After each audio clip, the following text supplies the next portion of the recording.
सभी लोग सो रहे थे और भोर के 5 बजने वाले थे। तभी अर्जुन की नींद खुलती है और वो बिना किसी को उठाए हवेली के बाहर गार्डन में चला जाता है। वातावरण में मधुर चिड़ियों के चहचहाने की आवाज सुनाई दे रही थी और कोयल के गुनगुनाने की आवाज भी सुनाई दे रही थी। पक्षियों के चहचहाने की आवाजें मन को अत्यंत आनंदित कर रही थीं। आसमान में चिड़ियों के कई झुंड उड़ते हुए दिखाई दे रहे थे। सूर्योदय का समय हो गया था और सूर्य का ऊपरी रंग क्षितिज पर दिखाई देने लग गया था। केसरी रंग सूरज पूर्व दिशा से आसमान में निकलने वाला था। ये दृश्य बहुत मनोहर लग रहा था। उगते सूरज की किरणें नीले आसमान में फैलने लगी थीं। लंबे लंबे हरे पेड़ों से छनती हुई प्रातःकालीन सूर्य की किरणें धरती के चरण स्पर्श कर रही थीं। अर्जुन को यह दृश्य देखकर बहुत खुशी हो रही थी। आज से पहले उसने प्रकृति का ऐसा रूप कभी नहीं देखा था। वो देखता भी कैसे? शहर की चकाचौंध ने तो प्रकृति के रूप को निगल ही लिया है। अर्जुन जब हवेली में से बाहर निकला तो उसने देखा कि राम काका उठ गए थे और वो गार्डन में झाड़ू लगा रहे थे। जैसे ही 5:30 बजे अर्जुन को एक शंखनाद की आवाज सुनाई देने लगी। उस शंखनाद की गूंज काफी लंबी थी, जो करीब 5 मिनट तक वातावरण में गूंज रही थी। अर्जुन के समझ नहीं आ रहा था कि सुबह सुबह शंखनाद की गूंज कहां से आ रही थी। अर्जुन राम काका के पास जाता है और पूछता है, राम काका, ये शंखनाद की गूंज कहां से आ रही है? राम काका झाड़ू लगाते हुए कहते हैं, बेटा, कल तुमने मेघनाथ मंदिर देखा था ना, वहीं से आ रही है। वो जो पहाड़ी की चोटी पर बना हुआ था।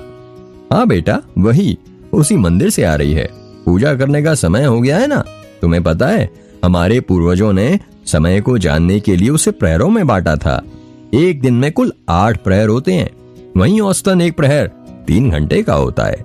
इन प्रहरों को भी 2 भागों में बांटा गया है, जिसमें 4 प्रहर दिन के और 4 प्रहर रात के होते हैं। पूर्वाह्न, मध्याह्न, अपराह्न, सायकाल ये दिन के प्रहर होते हैं और प्रदोष, निशित, त्रियामा, उषा काल रात के प्रहर होते हैं। मंदिर में पूरे 5 प्रहर पूजा होती है। एक सूर्योदय में लगभग सुबह 6 बजे पूर्वाह्न, एक 10 बजे मध्याह्न, एक शाम 5 बजे सायकाल, 8 बजे प्रदोष और 11 बजे त्रियामा। अच्छा, पर वो मंदिर तो यहाँ से बहुत दूर है ना, फिर भी शंखनाद की आवाज यहाँ तक कैसे आ रही है? यही तो चमत्कार है उस ऊपर वाले का, जो हो नहीं सकता वो भी करके दिखाता है। वैसे राम काका, आपने कहा था कि उस मंदिर के पीछे भी एक कहानी है। क्या आप मुझे वो कहानी बता सकते हैं? पर तुम क्या करोगे जानकर? आजकल के बच्चे तो वैसे इन सब बातों पर यकीन नहीं करते। वो काका, मैं ना एक रिसर्च कर रहा हूँ इन धार्मिक चीजों पर, इसलिए मुझे जरूरत है, प्लीज बताइए ना। ठीक है, मैं बताता हूँ, पर तुम वादा करो कि तुम मेरी बातों पर पूरा विश्वास करोगे। इन बातों का कभी मजाक नहीं उड़ाओगे। मैं वादा करता हूँ काका, मैं मजाक नहीं उड़ाऊंगा। राम काका की झाड़ू लग गई थी। उन्होंने वो झाड़ू जमीन पर रखी और बाल्टी में रखे पानी से अपने हाथ धोने लग गए। हाथ धोने के बाद जमीन पर बैठते हुए उन्होंने अर्जुन से कहा, बैठो यहाँ। अर्जुन राम काका के बगल में बैठ जाता है। कहते हैं आज से कई शताब्दी पूर्व एक गांव था। उस गांव में चारों तरफ हरियाली ही हरियाली थी। गांव के लोग भी खुश थे और लोगों के साथ गांव के पशु पक्षी भी। भरपूर पानी, भरपूर अनाज, सब कुछ था। गांव में किसी भी चीज की कोई कमी नहीं थी। हर कोई आनंद की जिंदगी व्यतीत कर रहा था। कहते हैं एक बार ज्येष्ठ अमावस्या के दिन रात के करीब 8 बजे उस गांव में कहीं से एक बूढ़े बाबा आए, जिन्होंने सफेद रंग का कुर्ता पहना हुआ था। उनकी सफेद रंग की दाढ़ी थी और लंबे से बाल थे। वो फकीर थे जो दुनिया भर का सफर करते थे और जहां जगह मिले वहीं पर सो जाते थे। समस्त संसार का चक्कर लगाना ही उनके जीवन का लक्ष्य था। उनके हाथों में एक काला बर्तन था जिसमें वो भिक्षा मांगा करते थे। उस रात काफी बारिश हो रही थी। वो बाबा उस गांव में आए। गांव में बरसों से एक प्रथा थी कि 8 बजे तक सब गांव वाले सो जाते थे और यदि कोई जाग भी रहा हो तो 8 बजे के बाद अपने घर का दरवाजा नहीं खोलता था। उनका मानना था कि 8 बजे के बाद प्रेत आत्माएं दरवाजा खटखटाती हैं और आवाजें लगाती हैं। यदि उन्होंने दरवाजा खोला तो वो उनके घर के अंदर प्रवेश कर लेगी और फिर कभी नहीं निकलेगी। वो बाबा उस गांव में गए और एक घर का दरवाजा खटखटाने लगे और कहने लगे, भिक्षाम देवी। भिक्षाम देवी। पर उस घर के लोगों ने दरवाजा नहीं खोला। वो बाबा पानी से पूरी तरह भीग चुके थे। वो बाबा दूसरे घर पर गए। फिर उन्होंने कहा, भिक्षाम देवी। पर उस घर के लोगों ने भी दरवाजा नहीं खोला। वो बाबा एक एक करके गांव के प्रत्येक दरवाजे पर भिक्षा मांगने गए, पर किसी ने भी दरवाजा नहीं खोला। उन बाबा को भूख लगी थी, इसलिए वो प्रत्येक घर प्रत्येक भिक्षा मांग रहे थे, पर डर के मारे गांव के किसी भी व्यक्ति ने दरवाजा नहीं खोला था। अगली सुबह जब बारिश रुकी तो गांव वालों ने उन बाबा को बहुत ढूंढा, पर वो कहीं नहीं मिले। उसी दिन से गांव की कायनात पलट गई। कुछ महीने बाद ही गांव की पूरी फसलें सूख गईं और गांव में सूखा पड़ गया। 3 साल हो गए थे। गांव में सूखा पड़े पर गांव वालों ने बारिश का मुंह तक नहीं देखा था। सबका यह मानना था कि उस फकीर बाबा का गांव को श्राप लगा है। वो उस रात उन्हें भोजन नहीं करा पाए, ये सब उसी का फल था। सूखा पड़ने के कारण गांव वालों के पास ज्यादा खाने के लिए अनाज नहीं था, ना ही पानी था। इस वजह से गांव के सभी लोग एक साथ मिलकर एक ही जगह खाना बनाते थे और मिल बांट कर खाते थे। गांव में करीब 90-95 लोग रहते थे। गांव वाले प्रत्येक दिन गिनती का खाना बनाते थे। एक रोज जब पूरा भोजन बट चुका था और सबको सभी के हिस्से का खाना मिल गया था, तो वो फकीर बाबा फिर से आए और उनके सामने आकर बैठ गए। उनके चेहरे पर हर वक्त मुस्कान रहती थी। उन्होंने अपना काला बर्तन अपने सामने रखा और बैठे बैठे कहा, भिक्षाम देवी। गांव वाले सोचने लगे, अब क्या करें, सारा भोजन तो बट चुका है और नया भोजन भी नहीं बना सकते। उन सभी लोगों ने निर्णय लिया कि गांव के कुछ लोग मिलकर अपने हिस्से का एक एक घास उस बाबा के कटोरे में डालेंगे जब तक वो भर नहीं जाता। कुछ लोग बाबा के पास गए और अपनी थाली में का एक एक घास उनके कटोरे में डालने लगे। हैरानी तो इस बात की थी कि बाबा का कटोरा बहुत छोटा था। 10 लोगों के भोजन देने से भर जाना चाहिए था, पर फिर भी वो नहीं भरा था। फिर गांव का प्रत्येक व्यक्ति उनके पास गया और अपनी थाली में के भोजन का एक घास उसमें डालने लग गया। जब सभी लोगों ने अपने हिस्से का भोजन उसमें डाल दिया तो वो बर्तन भर गया। उन बाबा ने सभी लोगों के साथ खाना खाया। खाना खाने के पश्चात उन्हें प्यास लगी। गांव में बहुत कम पानी था और वो भी बढ़ चुका था। इसका भी यही फैसला हुआ कि 3-4 लोग मिलकर बाबा को अपने हिस्से का आधा पानी देंगे। 3-4 लोग आगे बढ़े और उन्होंने बाबा के बर्तन में पानी डाला, पर फिर सबको हैरानी हुई कि बाबा का बर्तन वो भी नहीं भरा। फिर सब लोग बारी बारी आगे बढ़े और अपने हिस्से का आधा पानी बाबा के बर्तन में डालने लगे। जब सभी लोगों ने बाबा के बर्तन में पानी डाल दिया तो बर्तन भर गया। गांव वालों की एकता देखकर वो बाबा बहुत प्रसन्न हुए। वो गांव के एक मैदान में गए और उन्होंने अपनी झोली में से एक बीज निकाला। उन्होंने स्वयं अपने हाथों से एक गड्ढा खोदा और वो बीज उसमें गड़ा दिया। उनके काले बर्तन में जितना पानी था सब उन्होंने उस बीज पर चढ़ा दिया और वो बाबा वहां से चले गए।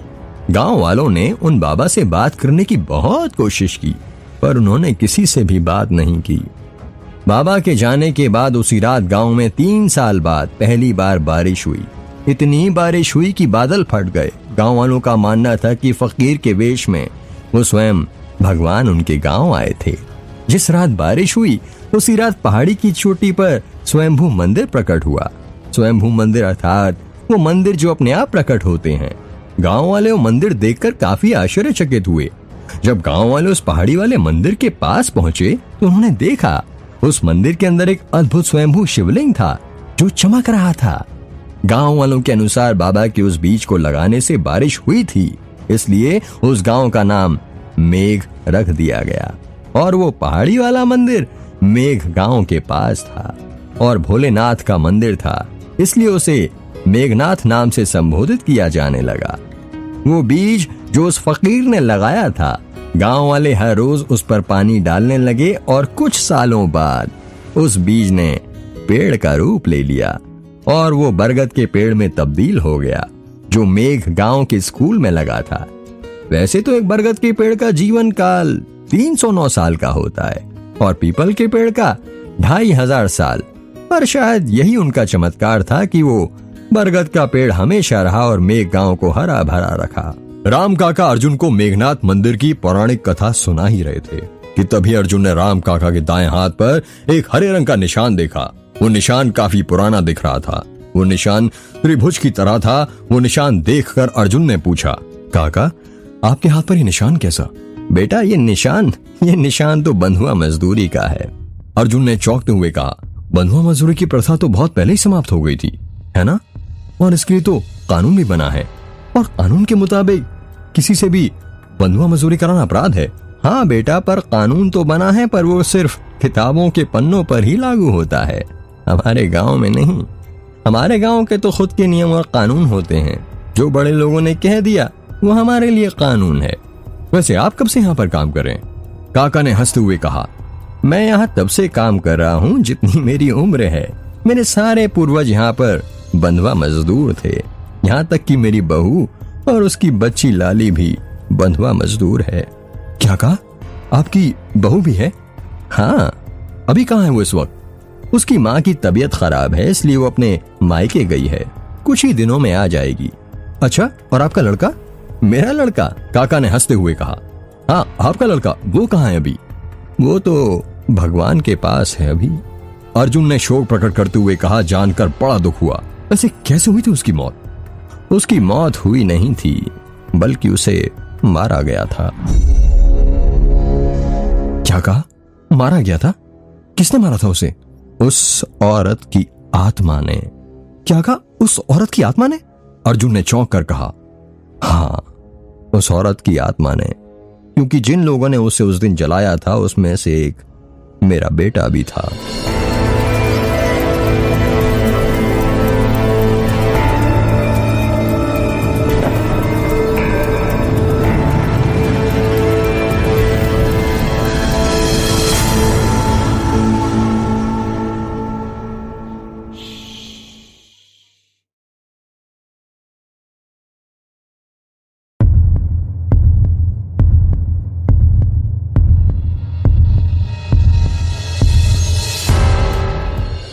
पीयूष जब रुद्र के कमरे से बाहर निकलता है तो देखता है कि रुद्र तन्वी को देखे जा रहा था और तन्वी रुद्र को। ओह, कहाँ खो गया रुद्र? अभी थोड़ी देर पहले तो बोल रहा था कि माँ नीचे बुला रही है, और अब यहाँ तन्वी के साथ नैन मटक्का कर रहा है। पीयूष ने रुद्र को हिलाते हुए कहा, अरे कुछ भी, वो तो तन्वी गिर रही थी तो मैं उसे बस सहारा दे रहा था। क्या कहा? मैं गिर रही थी या तुमने मुझे धक्का मारा? और वैसे भी कोई जरूरत नहीं है तुम्हें मुझे सहारा देने की, जिसे तुम्हें सहारा देना है वो नीचे मंडप में तुम्हारा इंतजार कर रही है। हाँ पता है मुझे, अब तुम मुझे ज्ञान मत दो। ज्ञान तो देना ही पड़ेगा ना, तुम इतने बड़े बेवकूफ जो ठहरे। क्या कहा तुमने? बेवकूफ? अब बेवकूफ को बेवकूफ नहीं कहेंगे तो क्या कहेंगे? तभी रुद्र की माँ की सीढ़ियों के नीचे से आवाज आती है, अरे रुद्र बेटा, और कितनी देर लगी तुझे? बस माँ आ रहा हूँ। रुद्र पीयूष का हाथ पकड़ता है और कहता है, चल नीचे, यहाँ को ज्यादा ही समझदार लोग खड़े हैं। जब रुद्र नीचे जाता है तो देखता है कि नीचे उसकी माँ, चाची, चाचा और स्वाति सब एक साथ खड़े थे। रुद्र के आते ही सबके चेहरे पर मुस्कान आ जाती है। रुद्र की माँ रुद्र के पास जाती है और अपनी आंखों में से काजल निकालकर रुद्र के गले के दाईं साइड पर लगा देती है और कहती है, किसी की नजर ना लगे मेरे बेटे को।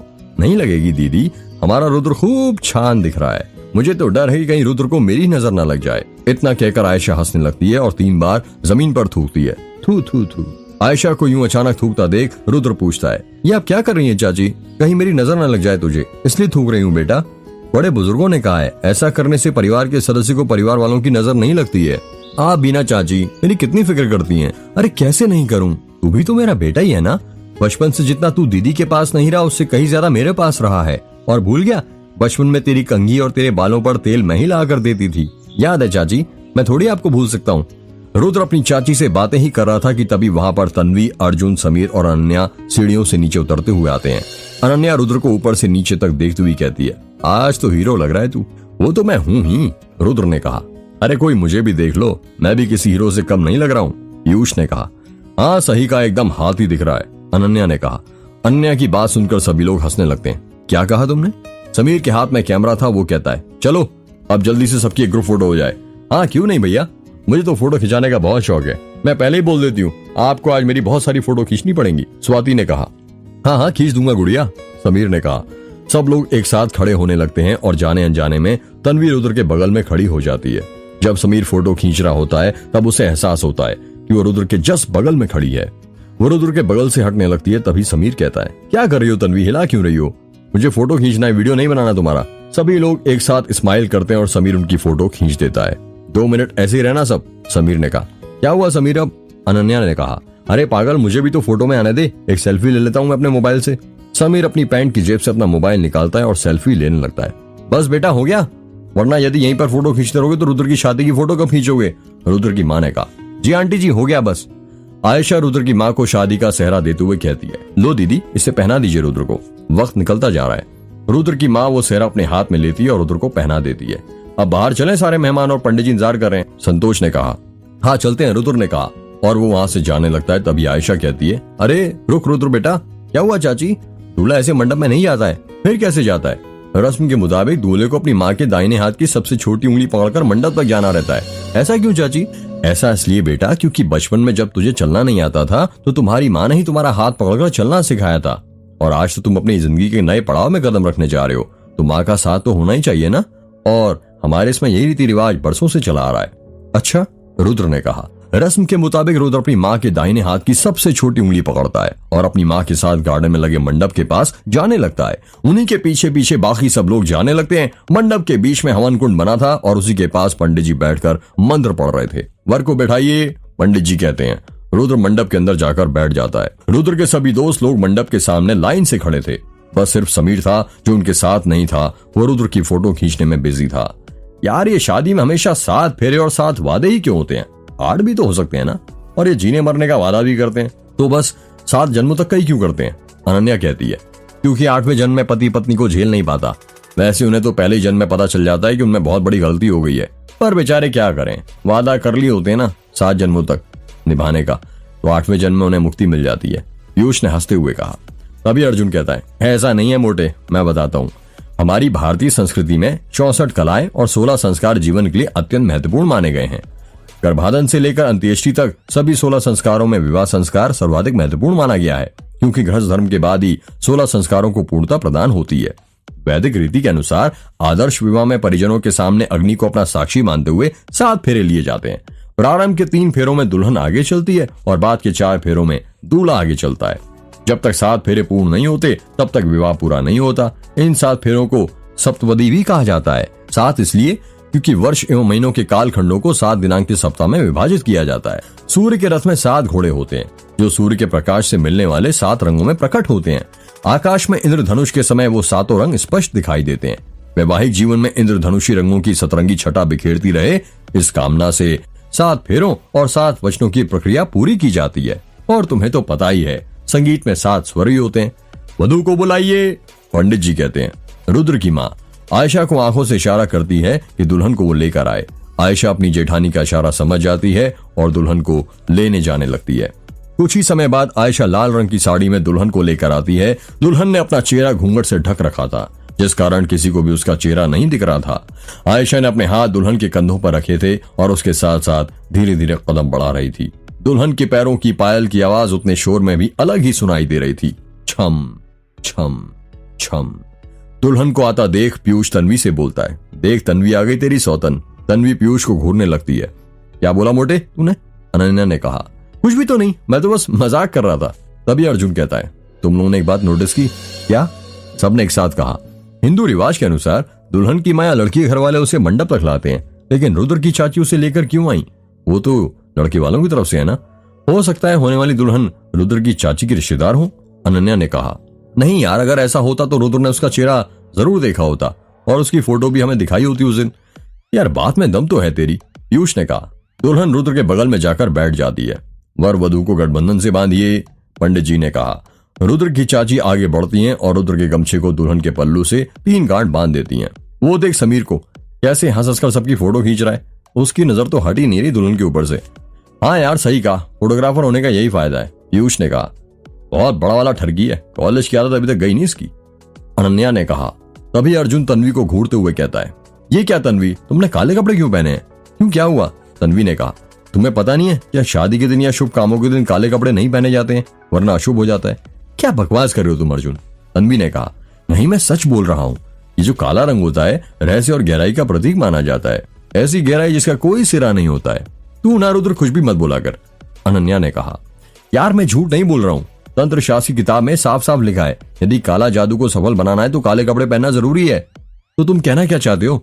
मैंने आज के दिन काले कपड़े इसलिए पहने ताकि यहाँ कुछ अशुभ हो, तन्वी ने गुस्से में बोला।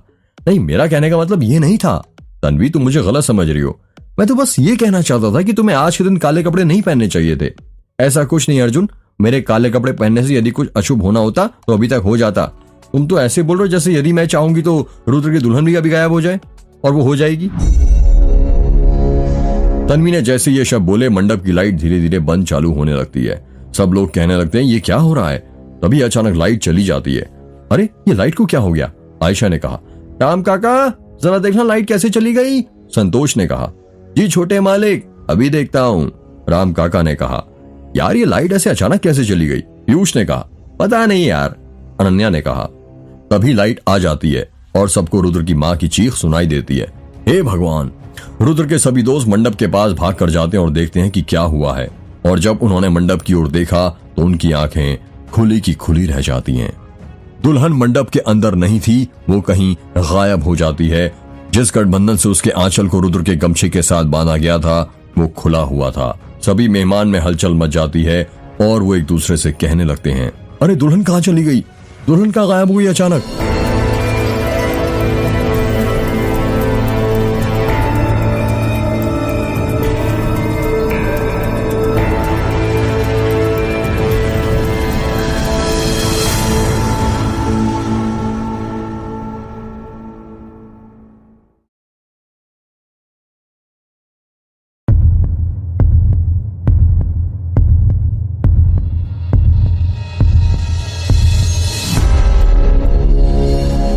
रुद्र और अनन्या नीचे जाने लगते हैं। कोई दरवाजा इतने जोर जोर से खटखटाया जा रहा था कि घर में सभी लोगों की नींद खुल गई थी।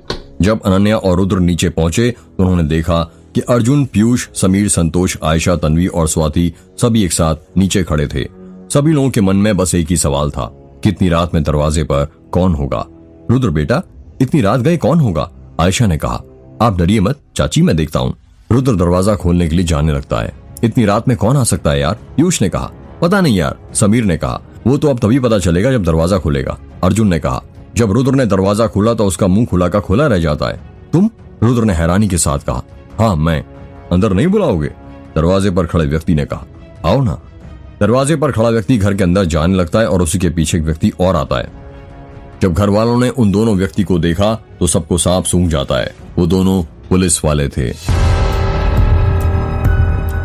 वो पुलिस वाला अपने दोनों हाथ जोड़ते हुए कहता है, नमस्ते, मेरा नाम अजय देशपांडे है और मैं जिले का इंस्पेक्टर हूँ। और मैं साहब का असिस्टेंट माखनलाल। अजय के साथ वाले आदमी ने कहा। सुना है यहाँ पर आज शादी होने वाली थी? अजय ने कहा। हाँ पर हुई नहीं। रुद्र ने कहा। होती कैसे? दुल्हन जो भाग गई। माखनलाल ने हंसते हुए कहा। दुल्हन भाग गई है या उसे गायब करवाया गया है ये तो माखनलाल केस की तहकीकात करने पर ही पता चलेगा। अजय ने रुद्र की आंखों में देखते हुए कहा। रुद्र अजय की बातों का कुछ जवाब नहीं देता है। एक बात बताओ माखनलाल, यदि तुम्हारे घर की होने वाली बहू बीच मंडप से अचानक गायब हो जाए तो क्या तुम इन लोगों की तरह ही घोड़े बेचकर आराम से सोओगे? पुलिस को इत्तला नहीं करोगे क्या? देखिए हम कल सुबह आपके पास आने ही वाले थे, संतोष ने हड़बड़ाते हुए कहा। सुबह तक तो बहुत देर हो जाती है अंकल जी, और आपको तो पता ही है इस गांव की औरतों के साथ क्या क्या होता है। अजय ने कहा। यदि हम आपके पास आते तो आप यही कहते कि जब तक दुल्हन के गायब हुए 24 घंटे नहीं हो जाते हम रिपोर्ट नहीं लिख सकते।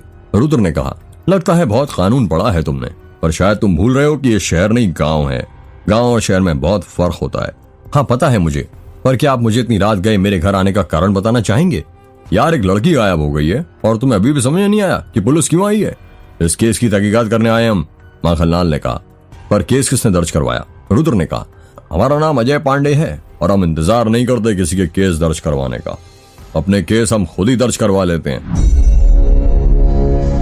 अब ज्यादा टाइम बर्बाद ना करते हुए मैं आप सभी से चाहूंगा कि इस पूछताछ में हमारी मदद करो और जो सवाल आप सभी से पूछा जाए उसका सही सही और सीधा सीधा जवाब दें। जी ठीक है पुलिस इंस्पेक्टर साहब, पूछिए आपको जो पूछना है, संतोष ने कहा। आपकी होने वाली पत्नी का क्या नाम था मिस्टर रुद्र? जी गौरी प्रजापति। अरे गौरी से याद आया, उसके माँ बाप कहीं दिखाई नहीं दे रहे, कम से कम उन्हें तो रिपोर्ट लिखवानी चाहिए थी ना। गौरी अनाथ है, उसके माँ बाप नहीं है। आयशा ने कहा। कोई रिश्तेदार तो होगा? माखनलाल ने कहा। जी नहीं, उसका इस दुनिया में कोई भी नहीं है। आयशा ने कहा। ये तो और भी हैरानी करने वाली बात हो गई माखनलाल। अपराधियों ने सोचा ऐसी लड़की को गायब करो जिसका कोई रिश्तेदार ही ना हो, कोई रिपोर्ट भी नहीं लिखवाएगा और कोई आंसू भी नहीं बहाएगा। मैं कुछ समझा नहीं, आप साफ साफ कहेंगे कि आप कहना क्या चाहते हैं? रुद्र ने कहा। मैं बस ये कह रहा था कि आपके पास उसकी कोई फोटो वगैरह है? जी नहीं। क्या आप ये कैसी बातें कर रहे हैं? एक फोटो तो होगी, आखिर रिश्ता जोड़ा है आपने उससे, अजय ने हैरानी के साथ कहा। जी नहीं, हमारे पास उसकी कोई फोटो नहीं है। आयशा ने कहा। कहाँ पर और किस गांव की रहने वाली है ये तो पता होगा आपको। माखनलाल ने कहा, देखिए इंस्पेक्टर साहब, हमें गोरी के बारे में कुछ नहीं पता, जो भी पता है वो दीदी को पता है। तो कहाँ पर है आपकी दीदी? उन्हीं को बुला दीजिए, उन्हीं से सब पूछ लेंगे। उनकी तबीयत खराब है, डॉक्टर ने आराम करने को कहा है, तो मैं चाहूंगा कि आप कल सुबह आ जाएं। संतोष ने कहा, ठीक है, पर एक बात बताइए, आप दोनों तो चाचा चाची है ना रुद्र के, फिर आपको ये भी नहीं पता कि आपके घर की होने वाली बहू कहाँ पर रहती है और कैसे दिखती है? ऐसे कैसे रिश्ता जोड़ लिया आपने? मैं तो हैरान हूं ये जानकर। अजय ने कहा, 1 महीने पहले हम लोग मेरे मायके गए थे। जब हम वापस आए तो जेठानी जी ने हमें बताया कि उन्होंने रुद्र के लिए एक लड़की पसंद की है और उन्होंने उससे शादी की बात भी कर ली थी। और हमारे घर में जेठानी जी के खिलाफ कोई नहीं जाता, वो बड़ी है ना सबसे, और शादी की तैयारी जल्दी जल्दी में हुई, जिस कारण हम लड़की को देख नहीं पाए। सब जेठानी जी ने ही किया है। आयशा ने कहा, अच्छा ठीक है, हम फिर कल आते हैं, आप सभी तैयार रहिएगा सवाल जवाब के लिए, बहुत से पुराने जख्म ताजा होने वाले हैं। अजय ने रुद्र की आंखों में देखते हुए कहा। अजय और माखनलाल वहां से चले जाते हैं। सभी लोग अपने कमरे में सोने के लिए जाने लगते हैं। रुद्र सीढ़ियां चढ़ रहा था, तभी अर्जुन उसके पास जाता है और उससे पूछता है, यार मुझे ऐसा क्यों लग रहा था जैसे ये पुलिस वाला उससे कुछ ज्यादा ही सवाल जवाब कर रहा था। करेगा कैसे नहीं, दोस्त जो था मेरा था, मतलब बचपन में हम दोस्त थे और अब दुश्मन बन गए। दुश्मन बन गए? पर कैसे? वही तो मुझे नहीं पता यार, बचपन की बहुत सी बातें भूल गया हूं मैं। ये देख, मेरे सिर पर ये चोट का निशान देख रहा है? जब से बचपन में मेरे सिर पर लगा है, बहुत सी बातें भूल गया मैं। और ऐसा ही निशान अभी वो अजय आया था ना, उसके सिर पर भी है। रुद्र ने अपना निशान दिखाते हुए कहा। रुद्र के सिर के बाईं साइड छोटा सा काला निशान था। उस निशान को देखकर समझ नहीं आ रहा था कि वो उसे गिरने के कारण लगा है या किसी ने उसको गहरा घाव दिया है। हाँ यार, मैंने तो उस निशान पर कभी गौर ही नहीं किया था। कैसे करता? मैं अपने बालों के पीछे से छुपा कर जो रखता था। पर यार मुझे ना ये अजय कुछ ठीक नहीं लग रहा, कहीं दुश्मनी निकालने के लिए तो तुझे फंसा ना दे। भाई तू डर मत, और वैसे भी जब मैंने कुछ गलत काम किया नहीं तो मैं क्यों डरूं? यार तूने कोई गलत काम नहीं किया, पर तेरे परिवार के लोगों ने तो किया है ना। याद है, आज से 18 साल पहले मेघ गांव की एक औरत को जिंदा जला दिया गया था। कहते हैं पूर्वजों द्वारा किया गया पाप उसकी आने वाली पीढ़ी को भुगतना पड़ता है। यार प्लीज वो बात याद मत दिला। जब से बचपन में वो औरत वाला कांड हुआ था ना, मैं सो नहीं पाता था। तभी तो पापा ने मुझे शहर भेज दिया था, और फिर कुछ दिनों बाद पता चला कि पापा की अचानक मौत हो गई। पता नहीं पापा की मौत कैसे हुई थी। ये रहस्य आज भी रहस्य बना हुआ है। इसी वजह से तो माँ मुझे यहाँ इस गाँव में रहने नहीं देती थी, कहती रहती थी वो चुड़ैल मार देगी तुझे। क्या तू भरोसा करता है इन सब बातों पर? यार पागल हो रहा है क्या? पर माँ जो करने को बोलती है वो मैं कर लेता हूँ, चाहे वो अंधविश्वास ही क्यों ना हो। क्योंकि तुझे पता तो है ना, कोई भी माँ कभी भी अपने बेटे का बुरा नहीं चाहेगी। वो अपने बेटे के लिए भगवान से भी लड़ सकती है। हाँ ये तो सही कहा तूने। पर एक बात बता, तुझे कैसे पता कि 18 साल पहले एक औरत को जिंदा जला दिया गया था मेघ गांव में? यार भूल गया तू? तुझे बताया था ना, यहाँ आते वक्त राम काका ने हमें कहानी सुनाई थी। लगता है राम काका तुझे मेरे बचपन के सारे राज बताकर ही मानेंगे। रुद्र ने हंसते हुए कहा। चल अब सोने चलते हैं, वरना बात करते करते यही सुबह हो जाएगी। हाँ चल। अर्जुन और रुद्र सोने के लिए जाने लगते हैं। सभी लोग सो चुके थे। संतोष आयशा एक कमरे में सो रहे थे, तन्वी अनन्या और स्वाति एक कमरे में, और रुद्र अर्जुन पीयूष और समीर दूसरे कमरे में। भोर के 4 बज रहे थे और अर्जुन को नींद नहीं आ रही थी। वो बार बार करवटें बदल रहा था। अर्जुन के बगल में ही समीर सो रहा था, जिस कारण उसकी नींद खुल जाती है। क्या हुआ अर्जुन, तुझे नींद नहीं आ रही क्या? समीर ने उठकर धीरे से अर्जुन से कहा। यार तलब लगी है। यार वो तो मुझे भी लगी है, तो फिर चलें? कहाँ चलें? बाहर पागल, यहाँ पर पिएगा क्या?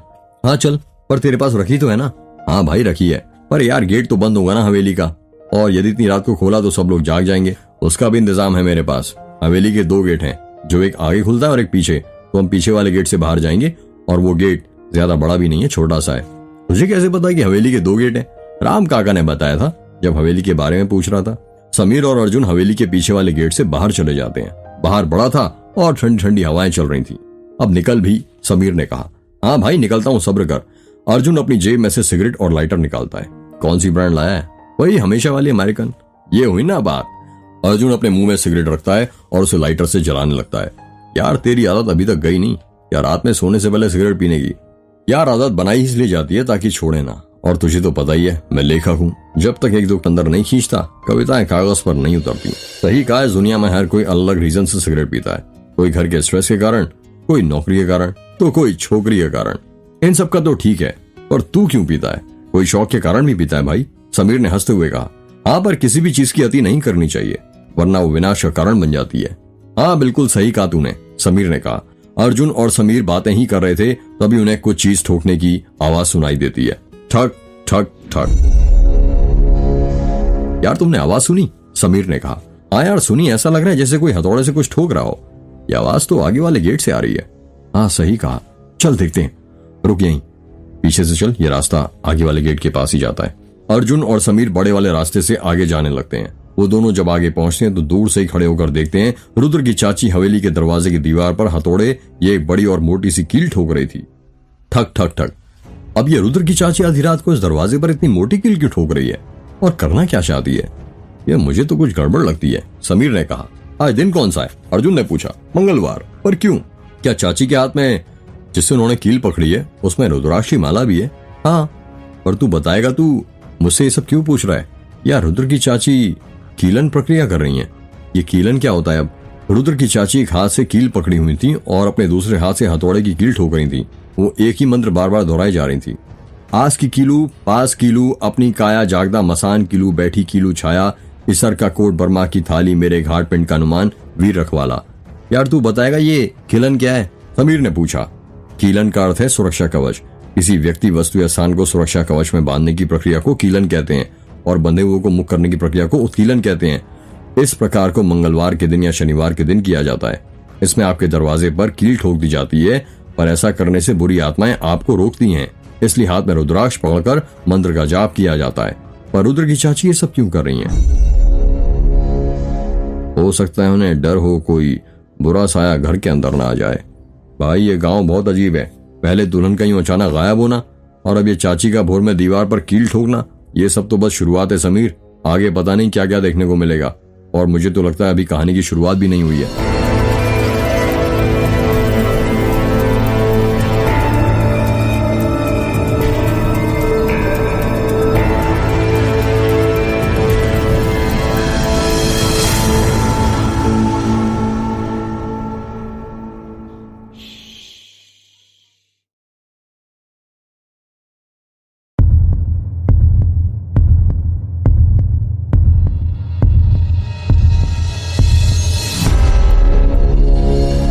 सुबह हो गई थी और सभी लोग उठ गए थे। रुद्र हाथ मुंह धोकर अपनी माँ के कमरे में जाता है और देखता है कि उसकी माँ को होश आ गया था। माँ आपको होश आ गया? रुद्र ने कहा। हाँ बेटा आ गया। रुद्र अपनी माँ के पास जाता है और उनके सिर पर प्यार से हाथ फेरने लग जाता है और कहता है, आपको नहीं पता माँ, हमारी तो जान ही निकल गई थी। आप क्यों लेती हो इतना टेंशन? बेटा टेंशन लेने वाली बात तो है ही ना। ऐसे बीच मंडप से अगर दुल्हन गायब हो जाए तो तुम मुझसे नाराज तो नहीं है ना? माँ मैं आपसे क्यों नाराज होऊंगा? आखिर तेरे लिए आखिर दुल्हन तो मैंने ही देखी थी ना। हाँ पर इसमें आपका तो कोई दोष नहीं है। यदि वो कहीं गायब हो गई या चली गई तो तू फिक्र मत कर, देखना उससे भी अच्छी लड़की लाऊंगी तेरे लिए।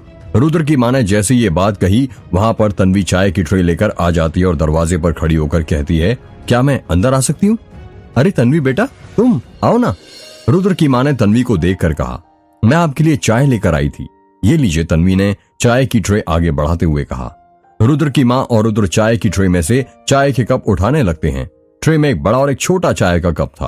अरे ये क्या, तुम रुद्र के लिए बड़े कप में चाय लेकर आई हो? तुम्हें कैसे पता कि रुद्र छोटे कप में चाय नहीं पीता है?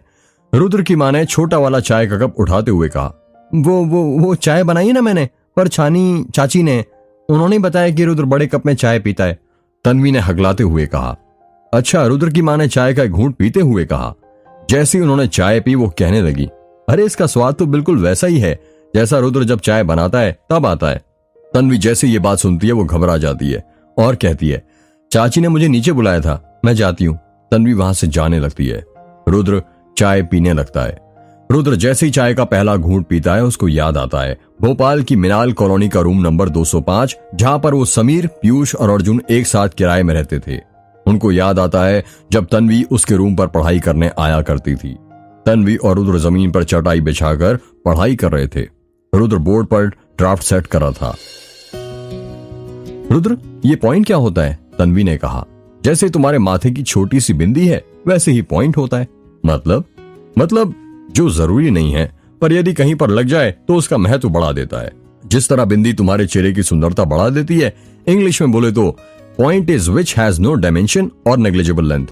अच्छा, front view is also known as elevation top, view is also known as plain side view, is also known as end view. Rudra Tanvi को इंजीनियरिंग ड्राइंग के बारे में समझाया जा रहा था और तन्वी अपने हाथ में रोलर स्केल ले बार बार रोलर को हाथ से घुमाए जा रही थी। तन्वी को देखकर रुद्र समझ जाता है कि तन्वी का पढ़ने में मन नहीं लग रहा है और वो उससे पूछता है, क्या हुआ तन्वी, समझ में नहीं आ रहा क्या? नहीं रुद्र, समझ में तो आ रहा है, पर तन्वी बोलते बोलते रुक जाती है। पर क्या, ऐसी उबासी क्यों ले रही हो? रुद्र, वो मुझे चाय पीनी है। अभी दोपहर के 3 बजे? हाँ अभी। तुम्हें पता नहीं है क्या चाय पीने से नींद चली जाती है? और आप जो काम करते हुए फुल कंसंट्रेशन के साथ करते हो, मुझे तो लगता है कि चाय को नेशनल एनर्जी ड्रिंक घोषित कर देना चाहिए। नेशनल एनर्जी ड्रिंक घोषित बाद में कर लेना, पहले पढ़ लो, कल ईडी का मीट सेम है। हाँ पता है मुझे, पर चाय पिए बिना मेरा बिल्कुल भी दिमाग नहीं चलेगा। ठीक है, फिर ऐसा करो, किचन में सब सामान रखा हुआ है, जाओ और बना लो चाय। रुद्र, मैंने तुम्हें बताया था ना, मुझे खाना बनाना नहीं आता और चाय बनानी भी नहीं आती। मेरे रूम पर सब अनन्या ही बनाती है। यार तन्वी, ऐसे कैसे चलेगा? तुम्हें चाय बनाना भी नहीं आती, ये तो नेसेसरी है ना, छोटे से बच्चे को भी आती होगी। रुद्र, तुम ही बना दो ना प्लीज, और इसी बहाने मैं सीख भी जाऊंगी, तन्वी ने प्यार से बोला। ठीक है, पर पहली और आखिरी बार अच्छे से देख भी लेना और सीख भी लेना कि चाय कैसे बनाते हैं, ठीक है? रुद्र तन्वी को अपने किचन में ले जाता है। देखो अभी मैं तुम्हें दोनों के हिसाब से चाय बनाना सिखाता हूँ। सबसे पहले 2 कप दूध नापकर चाय के हत्थे में डाल दो, बस थोड़ा सा ही पानी डालो, जिससे जब चाय पके तो पानी की भाप बने, दूध की नहीं। उसके बाद 4 चम्मच शक्कर डालना, और देखो चाय पत्ती कभी भी चम्मच से नापकर मत डालना, उसे हमेशा अपने हाथों से डालना और उसकी खुशबू को महसूस करना। जब तुम्हें लगे कि इतनी मुट्ठी चाय पत्ती 2 कप के लिए ठीक है, तो तुम्हारे हाथ अपने आप रुक जाएंगे। शुरू में वक्त लगेगा। जब चाय में उबाल आने लग जाए तो अदरक को कूट लेना और फिर डालना। उबाल आने से पहले मत डालना, वरना दूध फट सकता है। और बस हो गया आधा काम। और अब चाय पकने लगे तो 1 चम्मच से उसे हिलाते रहना ताकि वो अटे ना। जब चाय की खुशबू तुम्हारी सांसों में समा जाए तो बस समझ लेना चाय बन गई। और यदि आपकी नाक बंद हो और चाय की खुशबू ना ही आए तो तन्वी के रुद्र के साथ शरारत करते हुए कहा। और यदि आपकी नाक बंद हो और चाय की खुशबू ही ना आए तो तन्वी ने रुद्र के साथ शरारत करते हुए कहा। यदि नाक बंद हो तो चाय का रूप देखकर समझ जाओ। क्या कहा? चाय का रूप देखकर? वो कैसे? देखो, दूध का रंग सफेद होता है, ठीक है, कुंवारी लड़की की तरह। और जब हम उसमें चाय पत्ती डालते हैं तो दूध का रंग बदलने लगता है, ठीक उस तरह जब किसी कुंवारी लड़की की मांग में सिंदूर भरा जाता है। जिस तरह सिंदूर का रंग कत्थई होता है, ठीक उसी प्रकार एक अच्छी चाय का रंग भी कत्थई होता है। जब तुम्हें कत्थई रंग दिखे तो समझ जाना चाय तैयार हो गई है। ठीक है मेरे चाय वाले बाबू, तन्वी ने हंसते हुए कहा। तभी रुद्र का मोबाइल बजने लगता है और वो दूसरे कमरे में चला जाता है। जब वो वापस आता है तो देखता है कि तन्वी चाय छान रही थी। तभी वो उसे हाथ से रोकते हुए कहता है, रुको तन्वी, क्यों, क्या हुआ? वो मैं छोटे कप में चाय नहीं पीता।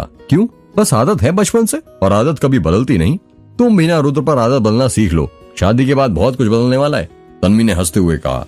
अरे रुद्र बेटा, कहाँ खो गए? रुद्र की माँ ने रुद्र को हिलाते हुए कहा। कहीं भी तो नहीं माँ, बस यूं ही। रुद्र और उसकी माँ चाय ही पी रहे थे, तभी वहां पर राम काका आ जाते हैं और कहते हैं, बड़ी मालकिन, वो पुलिस इंस्पेक्टर साहब आए हैं और वो आपको नीचे बुला रहे हैं। उनसे कहो कि वो इंतजार करें, हम बस अभी आते हैं। अजय और माखनलाल घर के सभी लोगों के साथ नीचे हॉल में रुद्र और उसकी माँ का इंतजार कर रहे थे। तभी सीढ़ियों से रुद्र और उसकी माँ नीचे आते हैं। जैसे ही रुद्र की माँ नीचे आती है, अजय उनके पास जाता है और उनके पैर पड़ते हुए कहता है, कैसी आंटी जी आप? ठीक हूँ बेटा, तुम कैसी हो? मैं भी ठीक हूँ। मैं माफी चाहूंगा, आपकी तबीयत खराब है और इस हालत में मैं आपसे सवाल जवाब करने आ गया। अरे बेटा, इसमें माफी मांगने की क्या जरूरत है? आखिर तुम अपना फर्ज ही तो निभा रहे हो। पूछो, क्या पूछना है तुम्हें? मैं जानना चाहता हूँ कि आपको गोरी कैसे मिली और कैसे आपने रुद्र की शादी उससे तय कर दी। हर एक छोटी से छोटी बात जो आपको उसके बारे में याद हो। आज से 1 महीने पहले की बात है। आयशा और संतोष आयशा के मायके गए थे और रुद्र बैंगलोर में अपनी जॉब पर था। मैं राम काका के साथ मेघनाथ मंदिर गई थी। जब मैं वापस आ रही थी तो हमारी कार अचानक बीच रास्ते में पंचर हो गई। राम काका मैकेनिक को लेने चले गए और मैं उनके वापस आने का इंतजार करने लगी। इंतजार करते करते काफी वक्त हो गया था, पर राम काका बहुत देर से नहीं आए थे। गर्मी बहुत थी, इस वजह से मुझे प्यास लगने लगी। मैं कार के अंदर से निकली और बाहर पानी ढूंढने लगी। बहुत दूर चलने के बाद भी मुझे कहीं पानी नहीं मिला। मेरा गला सूखे जा रहा था। तेज धूप में चलते चलते पता नहीं कब मैं गिर गई और बेहोश हो गई। जब मैंने आंखें खोली तो देखा कि मैं एक छोटी सी झोपड़ी में एक खटिया के ऊपर लेटी हुई थी। मैं उठी और मैंने आवाज दी, मैं कहाँ पर हूँ, कोई है? तभी एक लड़की मेरे पास आई और कहने लगी, अरे माँ जी, आप उठ गई? उस लड़की की कोयल की तरह मीठी आवाज थी। हाँ बेटी, पर मैं कहाँ हूँ? ये पहाड़ी वाली झोपड़ी है। जब मैं गोंदिया से वापस आ रही थी तो आते वक्त रास्ते में मैंने आपको बेहोश देखा तो आपको यहाँ ले आई। शुक्रिया बेटी, मेरी जान बचाने के लिए, वरना पता नहीं मेरा क्या होता। अरे इसमें शुक्रिया की क्या बात हुई माँ जी, आखिर एक इंसान ही तो दूसरे इंसान के काम आता है ना। वैसे तुम्हारा नाम क्या है और यहाँ पर तुम अकेली रहती हो क्या? कोई दिख नहीं रहा। मेरा नाम गौरी है और 1 साल हो गया मेरे पिता को गुजरे हुए। जब से वो मुझे छोड़ कर गए हैं मैं यहाँ अकेले ही रहती हूँ। अच्छा, फिर तुम्हारा गुजारा कैसे होता है? बापू खिलौने बनाते थे और उन्होंने मुझे भी सिखाया था, बस वही बनाकर गोंदिया शहर में बेच देती हूँ। देखिए कैसी दिख रही है, गौरी ने गुड़िया देते हुए कहा। अरे वाह, ये तो बहुत अच्छी लग रही है, बिल्कुल तुम्हारी तरह सुंदर। अच्छा, अब मैं चलती हूँ, शाम होने वाली है। ठीक है माँ जी, मैं आपको आपकी कार तक छोड़ देती हूँ। ठीक है, ये कुछ पैसे हैं, इसे रख लो, तुम्हारे काम आएंगे। नहीं नहीं माँ जी, मैं ये नहीं ले सकती। क्यों? बस नहीं ले सकती माँ जी, मैं किसी का एहसान नहीं लेती। गरीब हूँ पर खुद कमाती हूँ, खुद खाती हूँ, किसी के सामने कभी हाथ नहीं फैलाती हूँ। अरे पागल, ये भीख में दिए हुए पैसे थोड़ी हैं। एक काम कर, तू ये तेरी गुड़िया मुझे दे दे और इसके बदले तू ये पैसे मुझसे ले ले। अब तो ठीक है ना? रुद्र की माँ ने गुड़िया अपने हाथ में और पैसे गौरी के हाथ में देते हुए कहा। फिर ठीक है माँ जी, गौरी ने हंसते हुए कहा। जब मैं उस गुड़िया को अपने घर लेकर आई तो पता नहीं क्या जादू था उसमें, ऐसा लगता था जैसे वो मुझे अपनी ओर खींच रही हो। पूरी गौरी की तरह दिखती थी मुझे वो, और रह रहकर उसकी याद दिलाती थी। गौरी की हंसी, उसकी आवाज मेरे मन में बस गई थी। और फिर एक दिन जब मैं फिर मेघनाथ मंदिर गई तो फिर मुझे वो रास्ते में मिली। इस तरह मैं उसे अच्छे से जानने पहचानने लग गई। उसके घर जाने लगी, उससे बात करने लगी। मुझे अच्छा लगता था उससे बातें करना और उसके साथ बैठना। खाना भी वो बहुत अच्छा बनाती थी। मुझे रुद्र के लिए एक ऐसी ही लड़की चाहिए थी। जब मैंने उससे पूछा क्या तुम मेरे घर की बहू बनोगी, पहले तो उसने मना कर दिया, पर जब मैंने उससे विनती की और बहुत समझाया तो वो मान गई। मैंने कहा तुम शादी के खर्च की फिक्र मत करना, सब मैं उठा लूंगी, बस तुम मेरे घर की दुल्हन बन जाओ। वो भी बहुत खुश थी, पर पता नहीं वो शादी वाले दिन अचानक कैसे गायब हो गई, ये बात मेरी भी समझ में नहीं आ रही।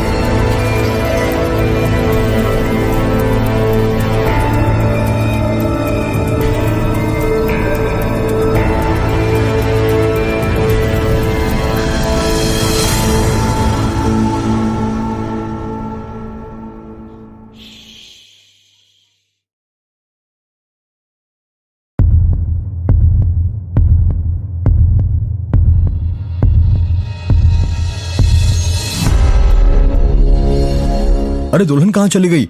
मंडप में उपस्थित एक मेहमान ने हैरानी के साथ कहा। ऐसे अचानक कहाँ जा सकती है दुल्हन? दूसरे मेहमान ने कहा। रुद्र अपनी जगह से उठता है और दुल्हन को ढूंढने लग जाता है। सभी लोग दुल्हन को ढूंढने लग जाते हैं। अर्जुन और समीर हवेली के अंदर दुल्हन को ढूंढने लगते हैं और बाकी सब गार्डन में ही दुल्हन को ढूंढ रहे थे। समीर मिली क्या? अर्जुन ने कहा। नहीं भाई, नहीं मिली। अचानक लाइट जाती कहाँ गायब हो गई? लाइट जाने से पहले तो सब कुछ ठीक था ना? हाँ यार, पता नहीं, मुझे तो ये गाँव ही बहुत विचित्र लगता है। हाँ यार, बहुत देर ढूंढने के बाद भी दुल्हन किसी को कहीं नहीं मिलती है। किसी के भी समझ में नहीं आ रहा था ऐसे अचानक बीच मंडप से दुल्हन कहाँ गायब हो सकती है। रुद्र की माँ और चाची मंडप के अंदर खड़े थे। तभी रुद्र की माँ अपना हाथ अपने सिर पर रखती है जैसे उसको चक्कर आ रहे हों।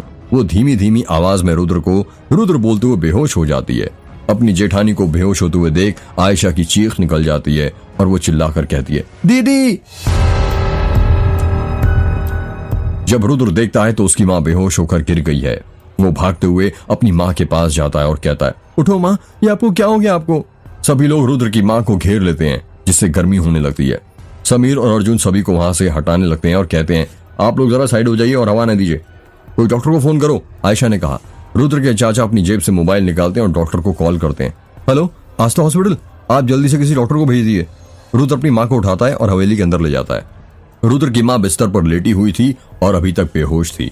घर के बाकी सब लोग भी उसी कमरे में थे। पता नहीं किसकी नजर लगी है मेरे घर को, आयशा ने रोते हुए कहा। आप फिक्र मत कीजिए, जल्दी सब ठीक हो जाएगा, तन्वी ने कहा।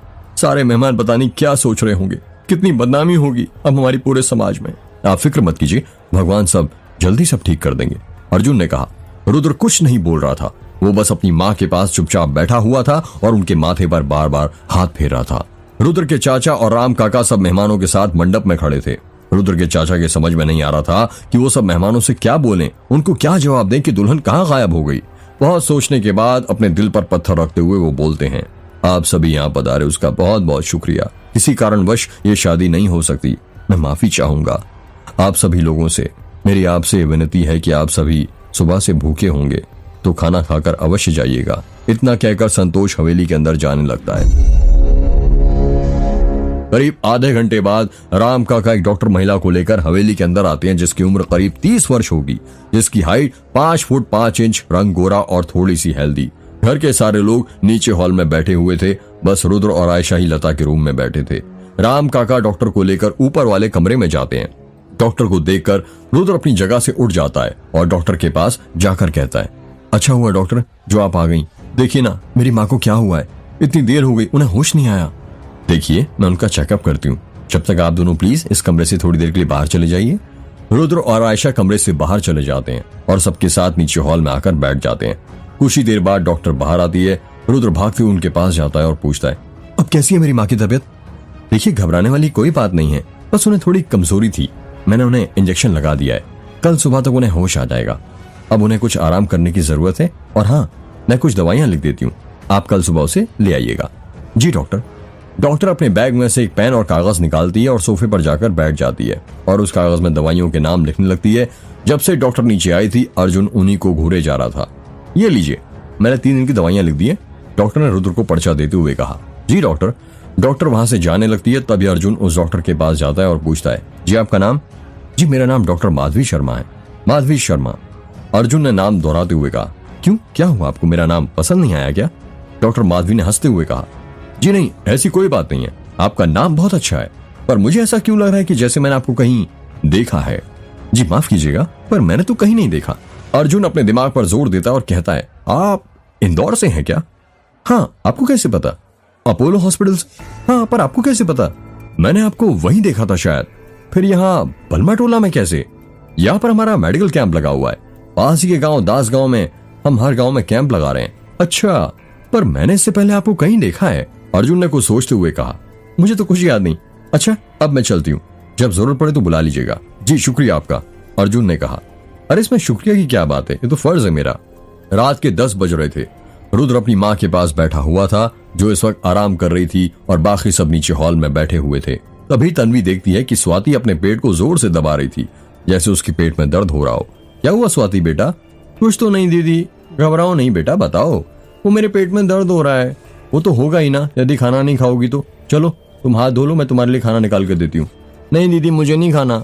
देखो ऐसे मना नहीं करते, मुझे पता है तुम क्यों नहीं खा रही हो, इसलिए ना क्योंकि आंटी जी की तबीयत खराब है। पर यदि हम लोग खाना नहीं खाएंगे और अपनी तबीयत खराब कर लेंगे तो उनका ख्याल कौन रखेगा? तन्वी की बात सुनकर अनन्या ने कहा, तन्वी सही बोल रही है, हम सभी को भी अपना ख्याल रखना चाहिए और खाना खा लेना चाहिए। हाँ तन्वी ठीक बोल रही है, संतोष ने कहा।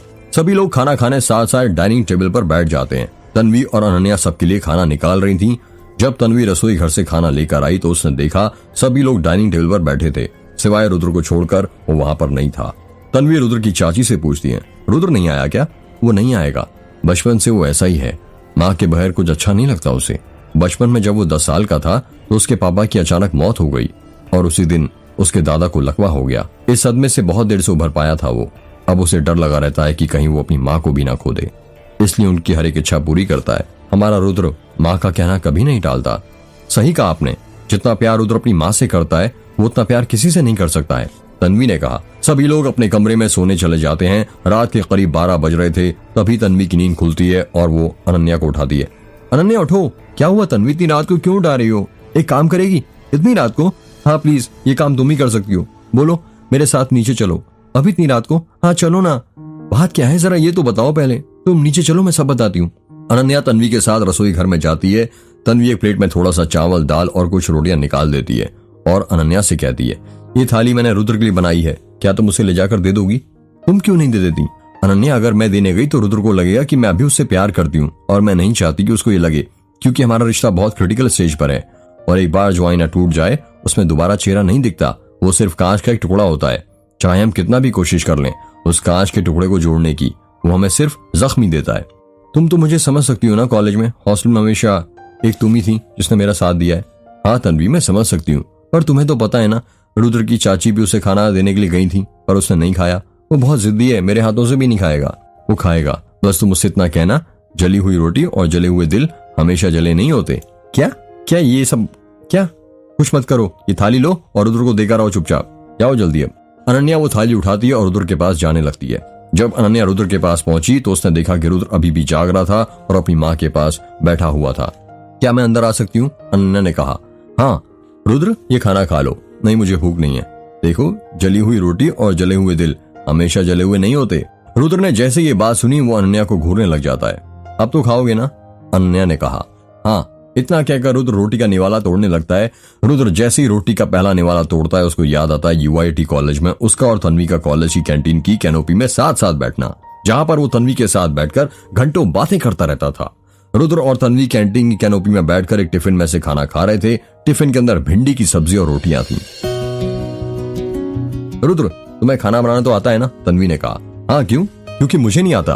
फिर तो तुम्हें सीखना पड़ेगा, ऐसे कैसे चलेगा? अरे तो क्या हुआ, तुम बना दिया करना। मैडम, मैं एक दिन बना सकता हूँ, 2 दिन बना सकता हूँ, पर रोज थोड़ी ना बना सकता हूँ। बात तो तुम्हारी भी ठीक है, तो फिर अभी से प्रैक्टिस कर लो जली हुई रोटियां और सब्जियां खाने की। तन्वी ने रोटी का निवाला तोड़कर रुद्र के मुंह की तरफ बढ़ाते हुए कहा। तुम्हारे हाथ का तो मैं जला हुआ भी खाने को तैयार हूँ। रुद्र ने तन्वी के हाथ का निवाला खाते हुए कहा। वैसे बस बोलने की बात है, शादी के बाद सब बदल जाता है। यदि एक भी दिन जली रोटी खिला दी तुम्हें तो तुम मुझे ताने लगाओगे। ऐसा नहीं है मेरी तन्वी, मैं एक बात बताता हूँ। जली हुई रोटी और जले हुए दिल हमेशा जले हुए नहीं होते।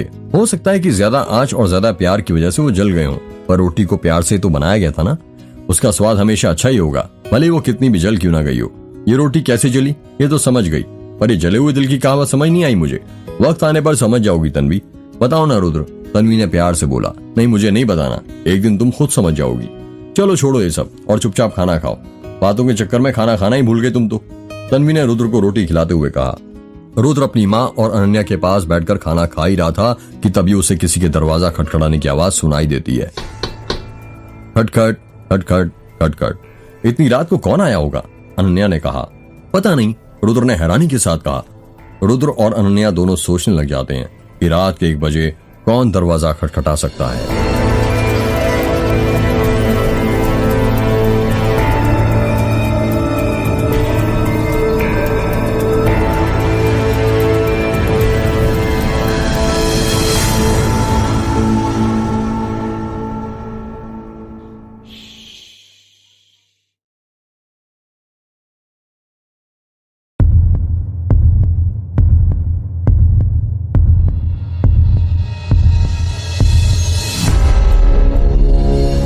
क्या आपके पास कोई फोटो है गौरी की?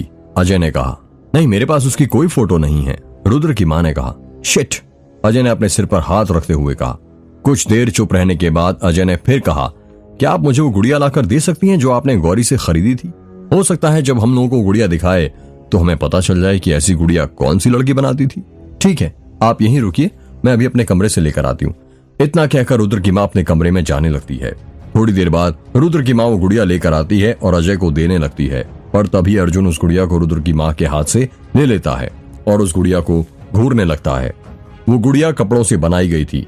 उसकी छोटी छोटी 2 ब्राउन रंग की चोटी थी। उस गुड़िया ने लाल रंग की फ्रॉक पहनी हुई थी। क्या हुआ अर्जुन, ऐसे क्या देख रहे हो गुड़िया में? अजय ने कहा। कुछ नहीं, मुझे बस ये बहुत अच्छी लगी, पहली बार इतनी सुंदर गुड़िया देख रहा हूँ, अर्जुन ने हड़बड़ाहट में कहा। अच्छा, पर अब तुम्हारी इजाजत हो तो क्या मैं इस गुड़िया को देख सकता हूँ? हाँ, क्यों नहीं, अब आपको ही तो इसका ख्याल रखना है, संभाल कर रखिएगा, अर्जुन ने अजय के हाथों में गुड़िया देते हुए कहा। तुम्हारे कहने का मतलब क्या है? कुछ नहीं, मैं तो बस ये कहना चाह रहा था कि ये गुड़िया गौरी के खिलाफ बहुत बड़ा सबूत है, ये उसे ढूंढने में मदद करेगा, इसलिए संभाल कर रखिएगा। अब आप हमारे साहब को सिखाएंगे कि कौन सी चीज संभाल कर रखनी चाहिए और कैसे? माखनलाल ने कहा। अरे मैं तो बस बता रहा था, रुद्र की मां ने मुद्दे को बदलते हुए कहा। अरे अजय बेटा, तुम बहुत देर से आए हो, कुछ ठंडा गरम लोगे? जी नहीं आंटी, इसकी कोई जरूरत नहीं है, अब हम चलते हैं। जो पता आपने बताया है हम वहां पर जाकर देखते हैं, हो सकता है गौरी के बारे में कुछ और पता चल जाए। ठीक है बेटा, रुद्र की मां ने कहा। अजय और माखनलाल वहां से चले जाते हैं। घर के सभी लोग हॉल के कमरे से जाने लगते हैं। तभी अनन्या अर्जुन के पास जाती है और उससे पूछती है, यार सही बता, तू उस गुड़िया में क्या देख रहा था? कुछ भी तो नहीं। देख, मुझसे झूठ मत बोल, मुझे पता है तू कुछ तो देख रहा था, बताना यार, मैं किसी से नहीं कहूंगी। ठीक है बताता हूँ, पर इस घर में ये बात किसी से मत कहना, वरना वो लोग और डर जाएंगे। ठीक है, नहीं कहूंगी, पर पहले तू बता तो, मैक्सिको में एक आइलैंड है जिसे शैतानी गुड़ियों का आइलैंड कहा जाता है। वहां पेड़ों पर, जमीन पर, पानी में, घास में, हर जगह आपको गुड़िया ही गुड़िया नजर आएंगी। कहते हैं रात में उन गुड़ियों में जान आ जाती है और वो अपने आप चलने लगती हैं। उस आइलैंड की सारी गुड़िया एक छोटी बच्ची की आत्मा की गिरफ्त में है, जिसकी कई सालों पहले आकस्मिक मृत्यु हो गई थी। बहुत साल पहले की बात है उस आइलैंड का जो गार्ड था उसको पानी में तैरती अचेत अवस्था में एक बच्ची मिली थी, लेकिन बच्ची की हालत बेहद खराब होने की वजह से उस बच्ची को कोई बचा नहीं पाया। बच्ची की मौत के कुछ दिनों बाद ही उस गार्ड को पानी में तैरती एक गुड़िया मिली। उसने उस गुड़िया को बच्ची गुड़िया समझकर उसे पेड़ पर लटका दिया। उसके बाद उस गार्ड को हर रोज कभी 1, कभी 2, कभी 3, कभी 4 पानी पर तैरती मिलती रही। वो उन्हें उठाता और अलग पेड़ों पर लटका देता। ऐसे में वो आइलैंड गुड़ियाओं से भर गया और एक रोज उस गार्ड की लाश लोगों को पानी के ऊपर तैरती हुई मिली। उसकी लाश के पास बहुत सारी गुड़ियाओं का ढेर था। लोगों का कहना था कि उसकी जान उन गुड़ियाओं ने ली है। तुम्हें पता है अनन्या, गौरी ने आंटी जी को जो गुड़िया बेची थी वो बिल्कुल वैसी गुड़िया थी जैसी उस आइलैंड पर है। मतलब तुम ये कहना चाहते हो कि वो गुड़िया वो वाले आइलैंड की है? नहीं अनन्या, मैं ये कहना चाहता हूं कि वैसी ही दिखने वाली गुड़िया बनाई गई ताकि आंटी जी पर कोई काला जादू कर सके और उन्हें अपने वश में कर सके। मतलब तुम ये कहना चाहते हो कि गौरी आंटी जी पर काला जादू करके उन्हें अपने वेश में करना चाहती थी? मैं पूरे सिक्योरिटी के साथ तो नहीं कह सकता, पर हाँ, मुझे जितना लगता है उसके हिसाब से गौरी उन पर काला जादू करके उनको अपने वश में करना चाहती थी। वरना तुम ही सोचो, ऐसी कौन सी माँ इतनी जल्दी अनजान लड़की से अपने बेटे की शादी कराने के लिए तैयार हो जाएगी? अगर गौरी को आंटी जी को वश में करके रुद्र से शादी ही करनी थी तो सब तो उसके मुताबिक ही हो रहा था। फिर वो शादी वाले दिन गायब क्यों हो गई थी? ये तो मेरी समझ में नहीं आ रहा आयशा कि शादी वाले दिन ऐसा क्या हुआ कि वो गायब हो गई। ये गौरी मेरे लिए एक पहेली बन गई है जो सुलझ नहीं रही बल्कि उलझ रही है और आगे चलकर ये और उलझेगी।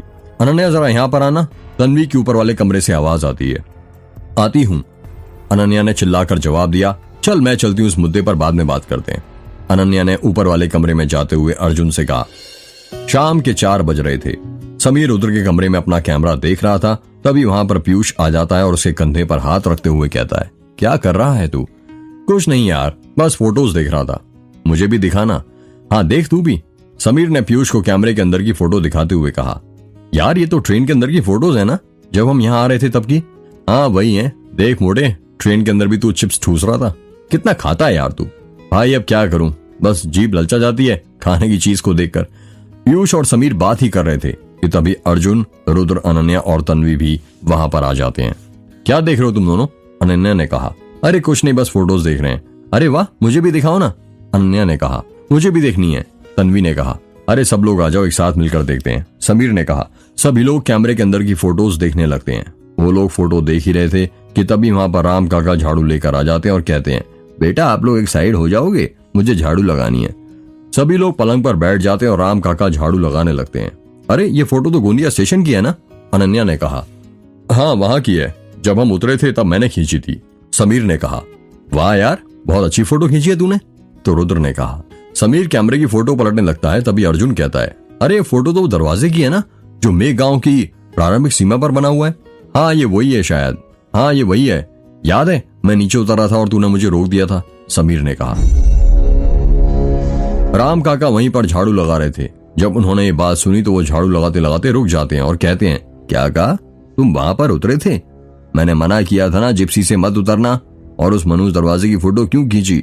अभी उसे डिलीट करो वरना पता नहीं क्या होगा। अर्जुन ने कुछ सोचते हुए कहा। राम काका आपने कहा था उस दरवाजे के पीछे कहानी है, क्या आप हमें बताएंगे कि आखिर उस दरवाजे के पीछे है क्या? नहीं बेटा रहने दो। बताइए ना काका, सभी ने एक साथ कहा। नहीं बेटा मैं नहीं बता सकता, प्लीज राम काका बता दीजिए ना, रुद्र ने कहा। अब रुद्र बाबू कह रहे हैं तो अब तो बताना ही पड़ेगा, आखिर ये भी तो हमारे मालिक हैं। तो अब सुनो, मेरा जो बेटा था उसको शादी के 5 साल बाद भी संतान नहीं हो रही थी और मेघनाथ मंदिर में बरसों से हर महीने के आखिरी सोमवार के दिन भोर में 4 बजे से शिव भगवान की एक विशाल पूजा की जाती थी। कहते हैं उस दिन पूजा के वक्त जो भी मांगो वो आपको मिल जाता है और उसी के लिए मैं अपनी बहू को लेकर मेघनाथ मंदिर गया था। मुझे उस दिन एक बात याद है, मैं उस रात को कभी नहीं भूल सकता। वो पूजा पंडित सुशलाचार्य कर रहे थे। पंडित सुशलाचार्य के गुरुओं ने उन्हें ये पूजा सिखाई थी और अब पंडित सुशलाचार्य अपने शिष्यों को ये पूजा करना सिखा रहे थे। पंडित सुशलाचार्य के 4 शिष्य थे, आदित्य, करण, निशान और निर्मल, जिनकी उम्र करीब 10 वर्ष थी। पंडित सुशलाचार्य और उनके शिष्य पूजा की तैयारी कर रहे थे। वो 5 लोग मेघनाथ मंदिर के अंदर शिवलिंग के पास बैठे हुए थे और मैं और मेरी बहू दूर खड़े होकर चुपचाप वो पूजा देख रहे थे। पंडित सुशलाचार्य सबसे पहले शिवलिंग को ठंडे जल और पंचामृत से स्नान कराते हैं। पंडित सुशलाचार्य शिवलिंग के दर्शनीय ओर से भस्म की 3 समानांतर धारियां बनाते हैं और फिर समांतर धारियां खींचकर उन पर मध्य में एक वृत्त बनाते हैं जिसे शिवाश कहते हैं। गुरुजी, इस पूजा में भस्म का क्या अर्थ है? आदित्य ने पूछा। भस्म शब्द में भ अर्थात भद्रसनम अर्थात नाश हो, स्म अर्थात स्मरण। भस्म के कारण पापों का निर्दालन होकर ईश्वर का स्मरण होता है। हमारा शरीर नाशवान है, इसे निरंतर स्मरण रखने का जो प्रतीक है वो भस्म है, इसलिए पूजा में भस्म का प्रयोग किया जाता है। मनस्तों के मंत्र का उच्चारण करते हुए पवित्र भस्म को अंगूठे से रगड़ते हैं। त्र्यंबक मंत्र पढ़ते हुए इसे मस्तिष्क पर लगाते हैं। त्रयायुषे मंत्र पढ़ते हुए इस भस्म को अपने शरीर पर लगाते हैं। इस पूजा में कौन कौन से पुष्प अर्पित किए जाते हैं गुरुजी? निशान ने कहा। धतूरा, श्वेत कमल, चमेली, नागचंपा, रजनीगंधा, मोगरा तथा श्वेत पुष्प शिव जी को अर्पित किए जाते हैं। केतकी और केवड़ा केवल महाशिवरात्रि के दिन चढ़ाए जाते हैं। बेलपत्र को किस दिशा में रखना उचित है गुरुजी? करण ने पूछा। बेलपत्र को औंधे रखकर और उसके डंठल को अपनी ओर करके शिवलिंग पर चढ़ाते हैं। गुरुजी, इस पूजा में शिवलिंग पर निरंतर जलधारा क्यों प्रभावित की जाती है? निर्मल ने कहा। जैसा कि आप सभी को ज्ञात होगा, शिवलिंग में शिव शक्ति एकत्रित होती है, जिस कारण प्रचंड ऊर्जा उत्पन्न होती है। इस ऊर्जा का शिवलिंग के कणों पर एवं दर्शनार्थियों पर कोई प्रतिकूल प्रभाव ना पड़े, इसलिए शिवलिंग पर निरंतर जलधारा प्रभावित की जाती है। इस धारा से खर्ज स्वर में सूक्ष्म ओम उत्पन्न होता है। मंत्र की निरंतर धार पढ़ते रहने से कालपिंड खुल जाता है, अर्थात जीव निर्गुण ब्रह्मा तक पहुंच जाता है। गुरुजी, शास्त्रों के अनुसार सूर्यदेव की 7, गणेश जी की 4, भगवान विष्णु और उनके सभी अवतारों की 4, देवी दुर्गा की 1, हनुमान जी की 3 पर शिव जी की आधी परिक्रमा क्यों की जाती है? आदित्य ने कहा। शिव जी की आधी परिक्रमा इसलिए की जाती है क्योंकि इस संबंध में हमारे पुराणों में मान्यता है कि जलधारी को लांघना नहीं चाहिए। जलधारी तक पहुंचकर परिक्रमा को पूर्ण मान लिया जाता है। भगवान की परिक्रमा हमेशा दाहिने हाथ की ओर से शुरू करनी चाहिए, क्योंकि प्रतिमाओं में मौजूद सकारात्मक ऊर्जा उत्तर से दक्षिण की ओर प्रभावित होती है और बाएं हाथ की ओर से परिक्रमा करने पर इस सकारात्मक ऊर्जा से हमारे शरीर का टकराव होता है। इस वजह से परिक्रमा का लाभ नहीं मिल पाता है। परिक्रमा करते वक्त हमें कौन से मंत्र का जाप करना चाहिए गुरुजी? निशान ने पूछा। यानी कानी न पापानी जन्मांतर कृतानि च तानि सर्वाणि नश्यन्तु प्रदक्षिणे पदे पदे, अर्थात जाने अनजाने में हमारे द्वारा किए गए और पूर्व जन्मों के सारे पाप प्रदक्षिणा के साथ साथ नष्ट हो जाएं। परमेश्वर मुझे सद्बुद्धि प्रदान करे। पंडित सुशलाचार्य अपने चारों शिष्यों के साथ खड़े होते हैं और शिवलिंग की परिक्रमा करने लग जाते हैं। परिक्रमा समाप्त होने के बाद वो अपने शिष्यों के साथ शिवलिंग के सामने नतमस्तक हो जाते हैं। पंडित सुशलाचार्य दूध से भरा पात्र अपने हाथ में उठाते हैं और शिवलिंग पर चढ़ाने लग जाते हैं। दूध को जैसे ही शिवलिंग पर चढ़ाया जाता है, उस दूध में से दुर्गंध आने लग जाती है। उस दूध में से ऐसी दुर्गंध आ रही थी जैसे किसी मरे हुए इंसान की लाश में से आती है। उस दुर्गंध को सूंघकर मैं, मेरी बहू और पंडित सुशलाचार्य के चारों शिष्य चकित हो गए थे। ये क्या हो रहा है? गुरुजी, ताजे दूध में से मरे हुए इंसान की गंध कैसे आने लगी? करण ने कहा। कहीं हमसे पूजा करने में कोई गलती तो नहीं हो गई है? निर्मल ने कहा। नहीं पुत्र, गलती हमसे नहीं, गलती तो सरपंचों से हुई है। इतना कहकर पंडित सुशलाचार्य अपनी आंखें बंद कर लेते हैं और समाधि में लीन हो जाते हैं।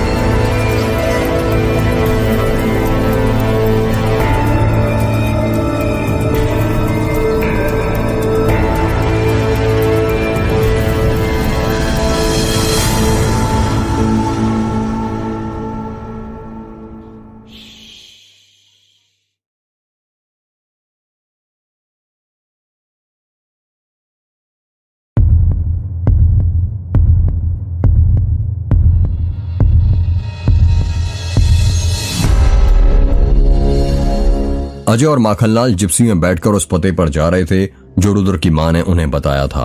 शाम के 7 बज रहे थे, लेकिन अंधेरा इतना ज्यादा हो गया था कि लग रहा था जैसे रात के 10 बज रहे हों। अजय जिप्सी चला रहा था और माखनलाल उसकी बगल में बैठा हुआ था। साहब, आपको क्या लगता है, गौरी के गायब होने के पीछे क्या रुद्र के घर वालों में से किसी का हाथ है या गौरी खुद किसी के साथ भाग गई है? माखनलाल ने अजय से पूछा। माखनलाल, कुछ नहीं कह सकते। जब तक गौरी मिल नहीं जाती और बिना सबूत के हम किसी पर शक भी नहीं कर सकते। किसी भी लड़की का यूं अचानक शादी के मंडप से गायब हो जाना एक आश्चर्यचकित करने वाली बात है। और रुद्र की माँ का एक अनजान लड़की से, जिससे सिर्फ वो 1 महीने से जानती हो, बिना उसके बारे में कुछ जाने यूं अचानक अपने बेटे से शादी कराना, यह भी आश्चर्यचकित करने वाली बात है। हाँ साहब, सही कहा आपने। आपको पता है, मेरी दादी कहती थी शादी के मंडप से दुल्हन तभी गायब होती है जब वो किसी लड़के से प्यार करती हो। नहीं माखनलाल, जरूरी नहीं। जब दुल्हन किसी लड़के से प्यार करती हो तब वो गायब हो जाए। ये भी हो सकता है कि जब दूल्हा किसी और लड़की से प्यार करता हो तो वो दुल्हन को गायब करवा दे। मतलब आप कहना चाहते हैं कि रुद्र ने दुल्हन को गायब करवाया है? हाँ, मेरे कहने का कुछ ऐसा ही मतलब है। तुम खुद ही सोचो, रुद्र ने शहर में पढ़ाई लिखाई करी और अब वो बेंगलोर में जॉब करता है। उसकी जिंदगी में इस बीच कोई तो लड़की उसे पसंद आई होगी जिससे वो प्यार करता हो। और एक बात तुम्हें पता है, ये रुद्र ना बचपन से ही थोड़ा अजीब है। अपनी महत्वाकांक्षाओं के लिए वो कुछ भी कर सकता है। मतलब क्या आप रुद्र को बचपन से जानते हैं? हाँ, मैं रुद्र को बचपन से जानता हूँ। रुद्र मेरा बचपन का दोस्त है। ये सिर की चोट देख रहे हो, ये बचपन में उसी ने मुझे दी थी। जब से मुझे लगी थी मुझे याद ही नहीं उस रात क्या हुआ था। बस याद है कि ये रुद्र के कारण ही लगी है। अजय ने एक हाथ से अपने सिर के पास का निशान दिखाते हुए कहा। अच्छा। अजय जिप्सी चला ही रहा था कि वो जिप्सी रोक देता है। क्या हुआ साहब, आपने यहाँ सुनसान पहाड़ी वाली सड़क पर जिप्सी क्यों रोक दी? क्योंकि अब ये पहाड़ी वाली सड़क पर ही हमें उतरना है और वो तुम साइड में वो रास्ता देख रहे हो जो जंगल के अंदर जाता है, वहीं पर हमें जाना है। रुद्र की माँ के मुताबिक गौरी उस जंगल के अंदर ही रहती थी। ये क्या बात कर रहे हो साहब आप? गौरी को कोई और जगह नहीं मिली थी क्या रहने के लिए जो इस घने जंगल में रहती थी? मैं क्या कहता हूँ साहब, अभी अंधेरा बहुत हो गया है, हम कल सुबह आते हैं ना, रात में कुछ दिखेगा भी नहीं। माखनलाल, ये नाटक बंद करो और ये टॉर्च पकड़ो और चुपचाप मेरे पीछे आओ, वरना अकेले रहोगे तो कोई जंगली जानवर खा लेगा, फिर मुझसे मत कहना। अजय ने माखनलाल के हाथ में टॉर्च पकड़ाते हुए कहा। अजय और माखनलाल घने जंगल के अंदर जाने लगते हैं। जंगल के अंदर सन्नाटा छाया हुआ था। सिर्फ अजय और माखनलाल के पैरों के चलने की आवाजें सुनाई दे रही थीं। वो दोनों करीब 15 मिनट से चल रहे थे। साहब, हम लोग बहुत देर से चल रहे हैं, अभी भी वक्त है, हम वापस चलते हैं, कल आ जाएंगे। सही कहा माखनलाल, हम दोनों बहुत देर से चल रहे हैं, करीब 1 किलोमीटर अंदर तो आ ही गए होंगे ना? हाँ साहब, आ गए होंगे। रुद्र की माँ के हिसाब से 1 किलोमीटर चलने के बाद एक पीपल का पेड़ आना चाहिए था। जरा देखो आसपास कहीं पीपल का पेड़ दिख रहा है क्या? साहब, आप ये क्या बोल रहे हो? रात के वक्त पीपल का पेड़ कौन ढूंढता है? आपको पता नहीं है क्या रात के वक्त पीपल के पेड़ में भूत होते हैं? इस वजह से कोई उसके पास भी नहीं जाता है और आप वही ढूंढने को बोल रहे हो? माखनलाल ने घबराते हुए कहा। माखनलाल, अपनी बकवास बंद करो और चुपचाप पीपल का पेड़ ढूंढो, अजय ने चिल्लाते हुए कहा। जी साहब। माखनलाल और अजय पीपल का पेड़ ढूंढने लग जाते हैं। करीब 15 मिनट पीपल का पेड़ ढूंढने के बाद माखनलाल थक जाता है और वो नीचे जमीन पर बैठ जाता है। साहब, अब आपको मुझ पर जितना चिल्लाना है चिल्लाओ, पर मैं अपनी जगह से उठने वाला नहीं हूँ, बहुत थक चुका हूं मैं, माखनलाल ने कहा। ठीक है, वहीं पर बैठे रहो, मैं खुद वो पीपल का पेड़ ढूंढ लूंगा। जमीन पर बैठे बैठे माखनलाल को गर्मी लगने लगती है और वो पसीने से पूरी तरह भीग जाता है। वो कहता है, भगवान थोड़ी तो रहम करो, इतना बड़ा जंगल है, इतने सारे पेड़ पौधे हैं और जरा भी हवा नहीं चल रही, यहाँ पसीने से भीग गया हूं मैं, थोड़ी तो हवा चला दो। जैसे ही माखनलाल ने ये बात कही, हवाएं चलने लगती हैं। वाह, मुझे नहीं पता था आजकल भगवान मेरी इतनी जल्दी सुनने लगे हैं, वरना मैं कुछ और मांग लेता, माखनलाल ने खुद से कहा। हवाएं चल ही रही थीं कि तभी माखनलाल देखता है कि उसके सिर के ऊपर पेड़ के पत्ते गिरने लगते हैं। जब वो उन पत्तों को अपने सिर से हटाता है और हाथ में ले लेता है तो देखता है कि वो तो पीपल के पेड़ के पत्ते हैं। पीपल के पत्ते देखकर वो झट से खड़ा हो जाता है और अपने पीछे मुड़कर देखता है।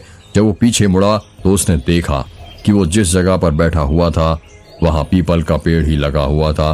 वो चिल्लाकर अजय को आवाज लगाता है, साहब, क्या हुआ माखनलाल, मुझे पीपल का पेड़ मिल गया। क्या? अजय भागते हुए माखनलाल के पास पहुंचता है और कहता है, कहां पर है? ये रहा। अजय पीपल के पेड़ को देखते हुए कहता है, यदि पीपल का पेड़ ये है तो इसके जस्ट सामने गौरी का घर होना चाहिए। अजय पीपल के पेड़ के चारों तरफ गौरी का घर ढूंढने लगता है। साहब, यहाँ तो कहीं भी गौरी का घर नहीं दिख रहा है। अच्छे से देखो माखनलाल, यहीं कहीं होगा। साहब, चारों तरफ देख लिया और आप खुद ही सोचो, यहाँ घर बनाने लायक जगह है क्या? कौन इतने सारे पेड़ पौधों को काटकर घर बनाएगा? बात तो तुम्हारी बिल्कुल ठीक है माखनलाल, पर मेरा अंदाजा गलत नहीं हो सकता। मुझे पूरा यकीन है कि रुद्र की माँ ने ऐसी जगह के बारे में कहा था और उसके अनुसार गौरी का घर यहीं होना चाहिए। अगर ऐसी ही बात है तो इसका मतलब ये हुआ कि गौरी पीपल के पेड़ के अंदर रहती थी, पर पीपल के पेड़ के अंदर तो भूत रहते हैं। इसका मतलब गौरी भूत है? माखनलाल ने डरते हुए कहा। माखनलाल, तुम फिर बकवास करने लग गए, जरा टॉर्च आसपास अच्छे से मारो, घर यहीं कहीं होगा। अजय ने टॉर्च की रोशनी जंगल की तरफ करते हुए कहा। तभी अचानक उसके हाथ से टॉर्च नीचे पीपल के पेड़ के पास गिर जाती है और नीचे गिरकर बंद हो जाती है। अरे शिट, ये क्या?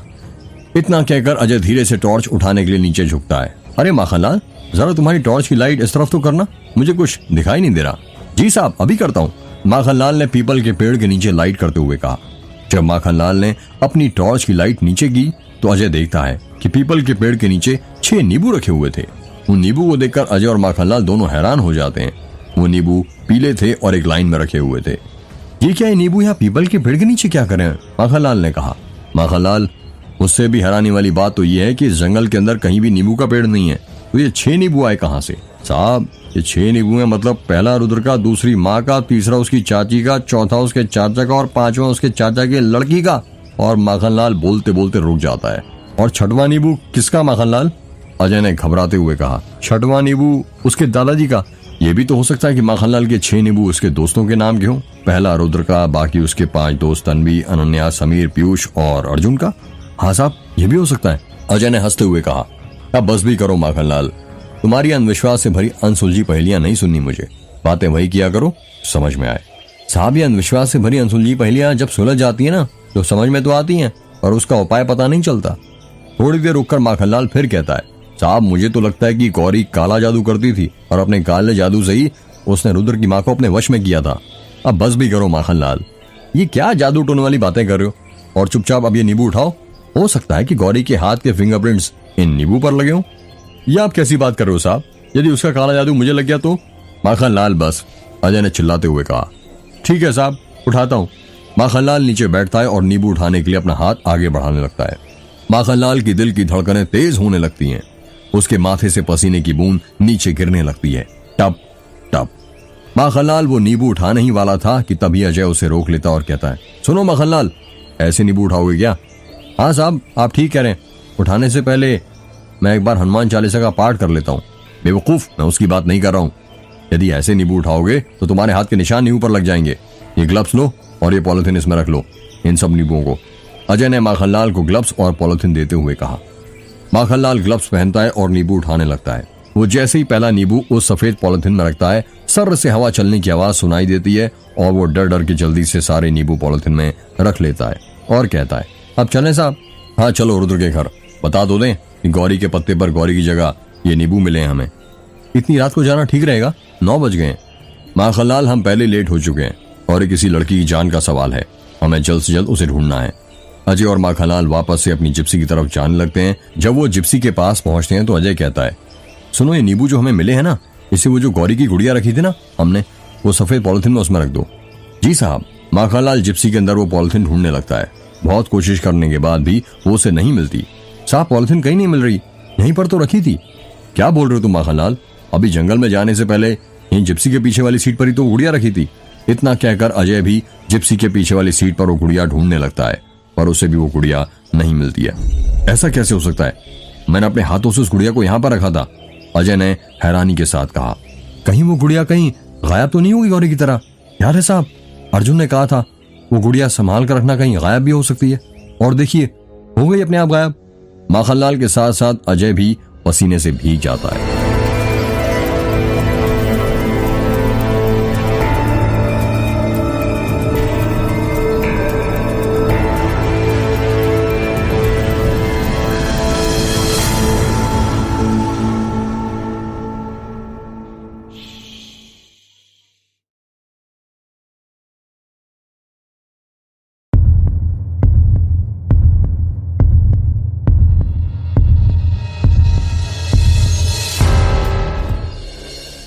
माखनलाल, तुम इतना परेशान क्यों हो रहे हो सकता है कोई जंगली जानवर आया हो और वो उठाकर ले गया हो गुड़िया। हाँ साहब, परवर कुछ नहीं, चुपचाप जिप्सी में बैठो और चलो रुद्र के घर। जी साहब। अरे याद रहे उन्हें गुड़िया के बारे में कुछ पता नहीं चलना चाहिए, वरना वो लोग पुलिस वालों को लापरवाह समझेंगे। जी साहब, नहीं बताऊंगा। माखनलाल और अजय रुद्र के घर पहुंच जाते हैं। माखनलाल दरवाजा खटखटाता है। खटखट खटखट। कुछ ही देर बाद आयशा दरवाजा खोलती है और माखनलाल को देखकर कहती है, जी आप? हाँ हम। माखनलाल ने कहा, आइए आइए ना अंदर। माखनलाल और अजय घर के अंदर आ जाते हैं और सोफे पर जाकर बैठ जाते हैं। रुद्र और उसके दोस्त कहीं दिखाई नहीं दे रहे? अजय ने आयशा से पूछा। जी वो ऊपर वाले कमरे में है, मैं अभी बुला देती हूँ, आयशा ने कहा। राम काका रुद्र के दोस्तों को मेघ गांव के दरवाजे का राज बता ही रहे थे कि तभी आयशा की नीचे से आवाज आती है, अरे रुद्र बेटा। क्या चाची? रुद्र ने चिल्लाते हुए कहा, जरा नीचे तो आना, पुलिस इंस्पेक्टर साहब आए हैं। जी चाची, अभी आया, रुद्र ने चिल्लाते हुए ऊपर से जवाब दिया। चलो सभी लोग नीचे, पुलिस इंस्पेक्टर साहब आए हैं। देखते हैं क्या खबर लाएं। सभी लोग नीचे हॉल में इकट्ठा हो जाते हैं। बेटा कुछ पता चला गौरी के बारे में? क्या वो मिल गई? रुद्र की मां ने हड़बड़ाहट के साथ अजय से पूछा। नहीं आंटी जी, बल्कि एक हैरान करने वाली बात है। अजय ने कहा। क्या बात है? आपने जो पता हमें बताया था, जब हमने वहां पर जाकर देखा तो हमें कुछ नहीं मिला। यहाँ तक कि वहां पर गौरी की झोपड़ी तक नहीं थी। वहां पर एक भी ऐसा सुराग नहीं था जिससे लगे कि वो वहां पर पहले झोपड़ी बनी हुई थी, बल्कि वहां पर तो ऐसा लग रहा था जैसे बरसों से वहां कोई आया ही नहीं है। ऐसा कैसे हो सकता है बेटा? मैंने तुम्हें बताया था ना कि उसके घर के सामने पीपल का पेड़ भी है। वो मिला तुम्हें? हाँ आंटी जी, हमें पीपल का पेड़ तो मिला, पर वहां पर गौरी नहीं बल्कि 6 नींबू मिले। क्या नींबू? सबने हैरानी के साथ कहा। हाँ ये नींबू, माखनलाल ने अपने हाथ में पकड़ी सफेद पॉलिथीन दिखाते हुए कहा, जैसे जिसके अंदर नींबू रखे हुए थे। उन नींबुओं का रंग पीले से लाल हो गया था। जब माखनलाल ने उन नींबू देखे तो हैरान हो जाता है। साहब, इन नींबुओं का रंग बदल कैसे गया? जब मैंने उस पीपल के पेड़ के पास से उठाया था तब तो ये पीले थे, यहाँ पर आते ही लाल कैसे हो गए? जब अजय उन नींबुओं को देखता है तो वो भी हैरान हो जाता है। नींबुओं को देखकर आयशा डर जाती है और वो कहती है, ये क्या बुरी बला ले आए हो आप दोनों मेरे घर पर जाइए, इसे बाहर रख कर आइए। आप डरिए मत, कुछ नहीं होगा। अजय ने कहा। मैंने कहा ना, ये नींबू बाहर रख कर आइए। आपको पता नहीं है क्या नींबू से क्या क्या काला जादू किया जाता है इस गाँव में? आयशा के बार बार कहने पर अजय कहता है, माखनलाल ये नींबू जिप्सी में रख कर आ जाओ। माखनलाल वो नींबू जिप्सी में रखने चला जाता है। आप डरिए मत, हो सकता है पॉलिथीन में रखे रखे नींबू सड़ गए हों और लाल पड़ गए हों, पर इतनी जल्दी कैसे साहब? जब मैंने उठाए थे तब तो पीले थे, यहाँ लाते ही लाल हो गए। माखनलाल ने दरवाजे से वापस आते हुए कहा। माखनलाल चुप हो जाओ, अजय ने गुस्से से कहा। फिर अब आगे क्या करना है? गौरी का पता कैसे पता चलेगा? संतोष ने कहा। यही तो मेरी समझ में नहीं आ रहा। अगर गौरी की हमारे पास फोटो होती तो पाताल में भी होती तो मैं उसे वहां से भी ढूंढ लाता, पर अब प्रॉब्लम यह है कि जिस लड़की को मैंने देखा ही नहीं उसको मैं कैसे ढूंढूं? ना ही उसका कोई रिश्तेदार है, ना ही जो पता आंटी जी ने हमें बताया वहां पर वो रहती थी। समीर ने अपने हाथ में कैमरा पकड़ा हुआ था। जब माखनलाल ने वो कैमरा देखा तो समीर से कहने लगा, ये कैमरा तुम्हारा है? जी हाँ मेरा ही है, समीर ने जवाब दिया। चलता है? काम ठीक से तो करता है ना? फोटो कैसी आती है? जी चलता है, और बहुत अच्छी फोटो आती है। एक फोटो खींचोगे इससे हमारी? अजय माखनलाल पर चिल्लाते हुए कहता है। ये क्या कर रहे हो माखनलाल? तुम यहाँ केस सॉल्व करने आयो या फोटो खिंचवाने आयो? वो साहब हमारा ना बड़ा मन था ऐसे बड़े वाले कैमरे से फोटो खिंचवाने का। एक खिंचवाने दीजिए ना, हम अपनी मेहरारू को दिखाएंगे, बहुत खुश हो जाएगी। ठीक है समीर, खींच दो हमारे माखनलाल की एक फोटो, अजय ने कहा। समीर माखनलाल की फोटो खींच देता है। अच्छा आंटी जी, अब हम चलते हैं। यदि आपको गौरी के बारे में कुछ भी याद आए तो प्लीज हमें कॉल कर दीजिएगा। गौरी का मिलना हमारे लिए बहुत जरूरी है। कहीं हमें उसे ढूंढते ढूंढते देर ना हो जाए और उसके साथ कुछ गलत ना हो जाए। यही डर मुझे भी सता रहा है बेटा, तुम फिक्र मत करो। जैसे ही मुझे कुछ याद आता है मैं तुम्हें कॉल कर दूंगी। ठीक है फिर, अलविदा आंटी जी, अपना ख्याल रखिएगा। इतना कहकर अजय वहां से जाने लगता है। माखनलाल अभी भी समीर से बातें कर रहा था। कैसी आई है हमारी फोटो? बहुत अच्छी आई है माखनलाल जी, आपकी फोटो, और आप तो अभी भी जवान लग रहे हैं। और इसमें लगने वाली बात क्या है, हम तो हैं ही जवान, बस बाल ही तो सफेद हुए हैं हमारे अभी। वैसे कब तक मिल जाएगी हमारी फोटो? वो कल तक मिल जाएगी आपको। ठीक है फिर हम कल लेने आते हैं। अजय दरवाजे के पास पहुंचा ही था कि तभी वो समीर और माखनलाल की बातें सुनकर रुक जाता है और कहता है, समीर क्या शादी वाले दिन तुमने शादी की फोटोज खींची थी? हाँ खींची थी ना, समीर ने कहा। क्या तुमने उस दिन इसमें गौरी की फोटो खींची थी? समीर उस दिन के बारे में याद करते हुए कहता है, हाँ खींची थी ना, पर गौरी ने घूंघट डाल रखा था। पर हाँ उसका थोड़ा सा चेहरा कैमरे में कैप्चर हो गया था। तो दिखाओ समीर, हमें वो फोटो दिखाओ जल्दी। हाँ अभी दिखाता हूँ। समीर अपने कैमरे में शादी वाले दिन की फोटोज ढूंढने लग जाता है। वो शादी वाली फोटो ढूंढ ही रहा था कि तभी अचानक उसके कैमरे की स्क्रीन बंद हो जाती है। कैमरा चलते चलते बंद हो जाता है। वो बार बार कैमरा ऑन करने का बटन दबा रहा था पर कुछ नहीं हो रहा था। अरे शिट, समीर ने कहा। क्या हुआ? अजय ने हैरानी के साथ कहा। वो कैमरे की बैटरी चली गई। आप लोग बस थोड़ी देर रुकिए, मैं अभी इसे चार्ज पर लगा देता हूँ। ठीक है पर जल्दी करना, अजय ने कहा। समीर कैमरा लेकर ऊपर वाले कमरे में जाता है और अपने बैग में कैमरे का चार्जर ढूंढने लग जाता है। समीर का एक बड़ा सा काले रंग का बैग था जिसके अंदर उसने अपने कैमरे की बैटरी का चार्जर रखा हुआ था। वो बहुत देर से कोशिश कर रहा था अपने कपड़ों के बीच चार्जर ढूंढने की, पर वो उसे नहीं मिल रहा था। यार यहीं तो रखा था, कहाँ चला गया? समीर ने चार्जर ढूंढते हुए कहा। समीर को ऊपर गए हुए 15 मिनट से ज्यादा हो गया था पर अभी तक वो नहीं आया था और नीचे हॉल में सभी लोग उसका इंतजार कर रहे थे। इतना वक्त हो गया, समीर अभी तक आया क्यों नहीं? अजय ने कहा। सर मुझे तो लगता है वो खुद अपनी एनर्जी से कैमरे की बैटरी को चार्ज कर रहा है, माखनलाल ने हंसते हुए कहा। माखनलाल मजाक नहीं, अजय ने गुस्सा करते हुए कहा। मैं देख कर आती हूँ, तन्वी ने कहा। रुको मैं भी चलती हूँ, अनन्या ने कहा। तन्वी और अनन्या ऊपर वाले कमरे में जाने लगती हैं। समीर अभी भी अपना चार्जर ढूंढ रहा था और चार्जर ढूंढते ढूंढते उसने अपना सारा सामान बिस्तर पर फैला दिया था। बिस्तर के ऊपर कहीं पर उसकी शर्ट थी तो कहीं पर उसकी पैंट्स। उसके सामान की वजह से बिस्तर पर चढ़ाया गया चादर नजर ही नहीं आ रहा था। जब तन्वी और अनन्या उस कमरे में पहुंचती हैं तो बिस्तर की हालत देखकर हैरान हो जाती हैं। अनन्या कहती है, तू ये क्या कर रहा है और ऐसे सारा सामान क्यों फैला रखा है? यार वो मैं अपने कैमरे का चार्जर ढूंढ रहा था, समीर ने कहा। तू भी ना अभी तक लापरवाह है। कॉलेज में भी अपनी चीजें संभाल कर नहीं रखता था, कभी बोतल तो कभी बुक्स घुमा दिया करता था, और अभी कैमरे का चार्जर, कब सुधरेगा तू? तन्वी ने कहा। यार गुस्सा बाद में कर लेना, पहले मेरा चार्जर ढूंढते मेरी मदद तो कर दो, नहीं तो गौरी का पता कभी नहीं चल पाएगा और वो इंस्पेक्टर अजय मेरी जान खा लेगा। ठीक है करते हैं, अनन्या ने कहा। अनन्या और तन्वी बिस्तर के पास जाती हैं और बिस्तर के ऊपर फैले कपड़ों में कैमरे का चार्जर ढूंढने लग जाती हैं। काफी देर ढूंढने के बाद अनन्या को कैमरे की बैटरी का चार्जर मिल ही जाता है। वो चार्जर समीर को देते हुए कहती है, ये ले तेरा चार्जर, आखिर मुझे मिल ही गया, अब जल्दी से लगा इसे चार्जिंग पर, नीचे सब इंतजार कर रहे हैं गौरी की फोटो देखने का। हाँ बाबा, भी लगाता हूँ। समीर चार्जर पकड़ता है और कैमरे में से बैटरी निकालकर उसे चार्ज पर लगा देता है और कहता है, चलो अब नीचे। हाँ चल, अनन्या ने कहा। वो तीनों कमरे से बाहर जाने लगते हैं। तभी तन्वी कहती है, समीर तुम बिना एक नंबर के बेवकूफ हो, बैटरी चार्जिंग पर तो लगाई पर प्लग ऑन करना तो भूल ही गए। इतना कहकर तन्वी चार्जर का बटन ऑन करने लग जाती है। जैसे ही तन्वी चार्जर का बटन ऑन करती है, जोर से खटके और बैटरी के अंदर से आवाज आती है, धम। खटके और बैटरी के अंदर से चिंगारी निकलने लगती है। वो आवाज सुनकर घर के सारे लोग ऊपर वाले कमरे में आ जाते हैं। क्या हुआ? संतोष ने कहा। ये आवाज कैसी थी? अजय ने कहा। सब ठीक तो है? रुद्र ने कहा। वो मैंने जैसे ही चार्जर का बटन ऑन किया तो शॉर्ट सर्किट हुआ और बैटरी जल गई, तन्वी ने रुंधी आवाज में कहा। बैटरी और उसका चार्जर दोनों जल चुके थे, ये कैसे हो गया?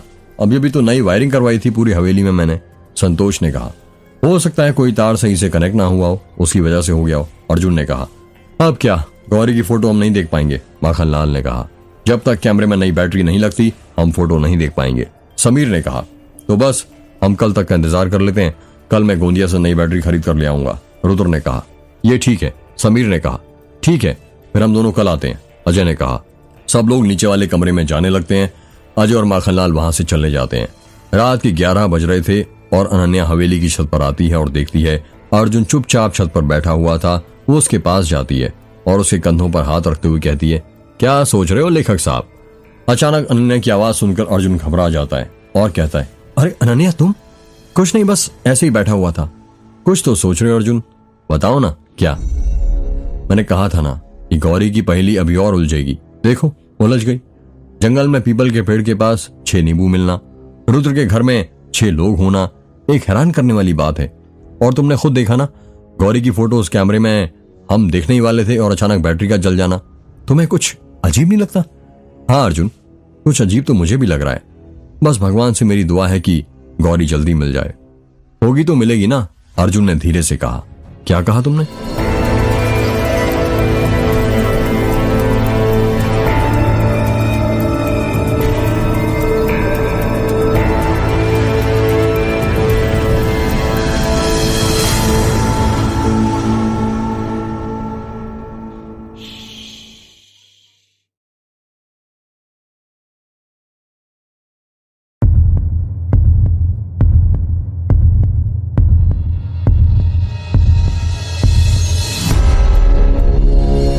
पंडित सुशलाचार्य को अपनी दैवीय शक्तियों से पता चल गया था कि ये सब उस औरत के जलकर मरने के कारण हो रहा था। मेघ गांव में जितनी भी अनहोनियां हुई थीं, वो उस औरत की आत्मा के कारण ही हो रही थीं। उसकी आत्मा मेघ गांव में भटक रही थी। अब मेघ गांव रहने लायक नहीं बचा था। पंडित सुशलाचार्य को इसका आभास हो गया था कि यदि उन्होंने जल्द ही मेघ गांव को खाली नहीं कराया तो पूरे गांव के लोग एक एक करके मर जाएंगे। पंडित सुशलाचार्य ने बलमाटोला और दास गांव के सरपंच को मेघनाथ मंदिर में मिलने के लिए बुलाया था। जब मैं मालिक के साथ वहीं पर था तो उन्होंने तेज बहादुर और महेंद्र सिंह को सारी बात बताई। क्या आप सच में चाहते हैं कि पंडित जी की मेघ गांव बंद हो जाए? तेज बहादुर ने कहा। ये मैं नहीं, नियति चाहती है।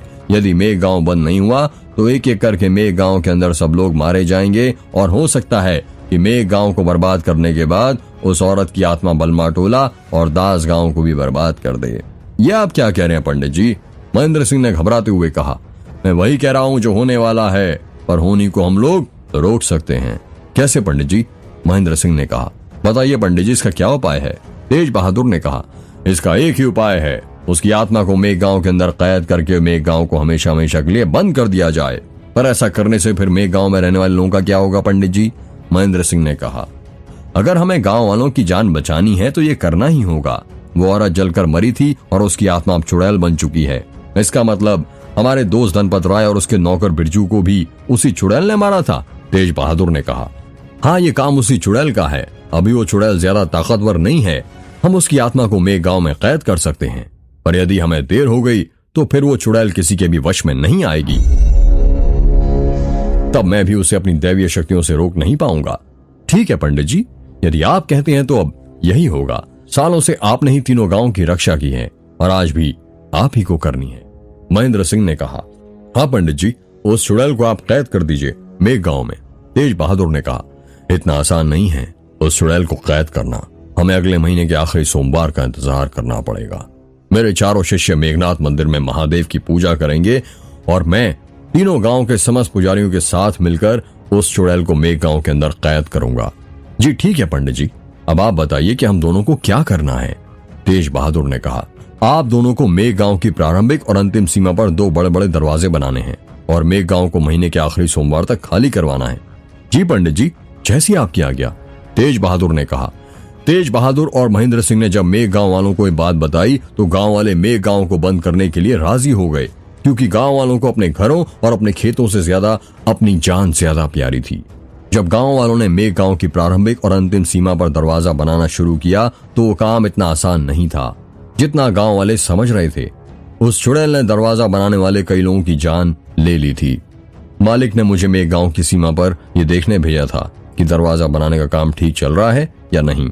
मैं अपने बेटे कालू के साथ वहां पर गया था। उस वक्त मेघगांव लगभग खाली हो गया था। मैं और मेरा बेटा पैदल पैदल ही मेघगांव की ओर बढ़ रहे थे। हम दोनों मेघगांव के अंदर थे और अब दास गांव के पास बने दरवाजे को देखने जा रहे थे। रात के करीब 9 बज रहे थे। मेरे बेटे ने अपने हाथ में लालटेन पकड़ी हुई थी। आसमान में अंधेरा छाया हुआ था। झिंगुरों के चिल्लाने की आवाजें आ रही थीं। ची ची ची। अंधेरा ज्यादा था, इसलिए ज्यादा कुछ दिखाई नहीं दे रहा था। बस आसपास की कुछ चीजें ही दिखाई दे रही थीं। बापू, आपको क्या लगता है, उस औरत की आत्मा मेघगांव में सच में भटक रही है या कोई नई साजिश है सरपंचों की? अगर दास गांव के सरपंच ने कहा होता तो मान भी लेते कि साजिश है, क्योंकि वो है ही चालाक। पर अब मैं भी उस दिन मालिक के साथ गया था पंडित सुशलाचार्य जी से मिलने, और वो दूध की गंध मरे हुए इंसान की गंध जैसी थी। मैंने भी सूंघी थी। और ये बात तुझे ही पता है कि पंडित सुशलाचार्य कभी भी गांव वालों का बुरा नहीं चाहेंगे। बापू, तो क्या तुम भी भरोसा करते हो उस चुड़ैल पर? क्या तुमने कभी देखा है उसे? नहीं बेटा, मैंने उस चुड़ैल को कभी नहीं देखा। पर यदि आप भगवान पर भरोसा करते हो तो इन पर भी करना ही पड़ेगा। बापू, उस औरत को क्यों जलाया गया था? पता नहीं, ये बात तो मुझे भी नहीं मालूम।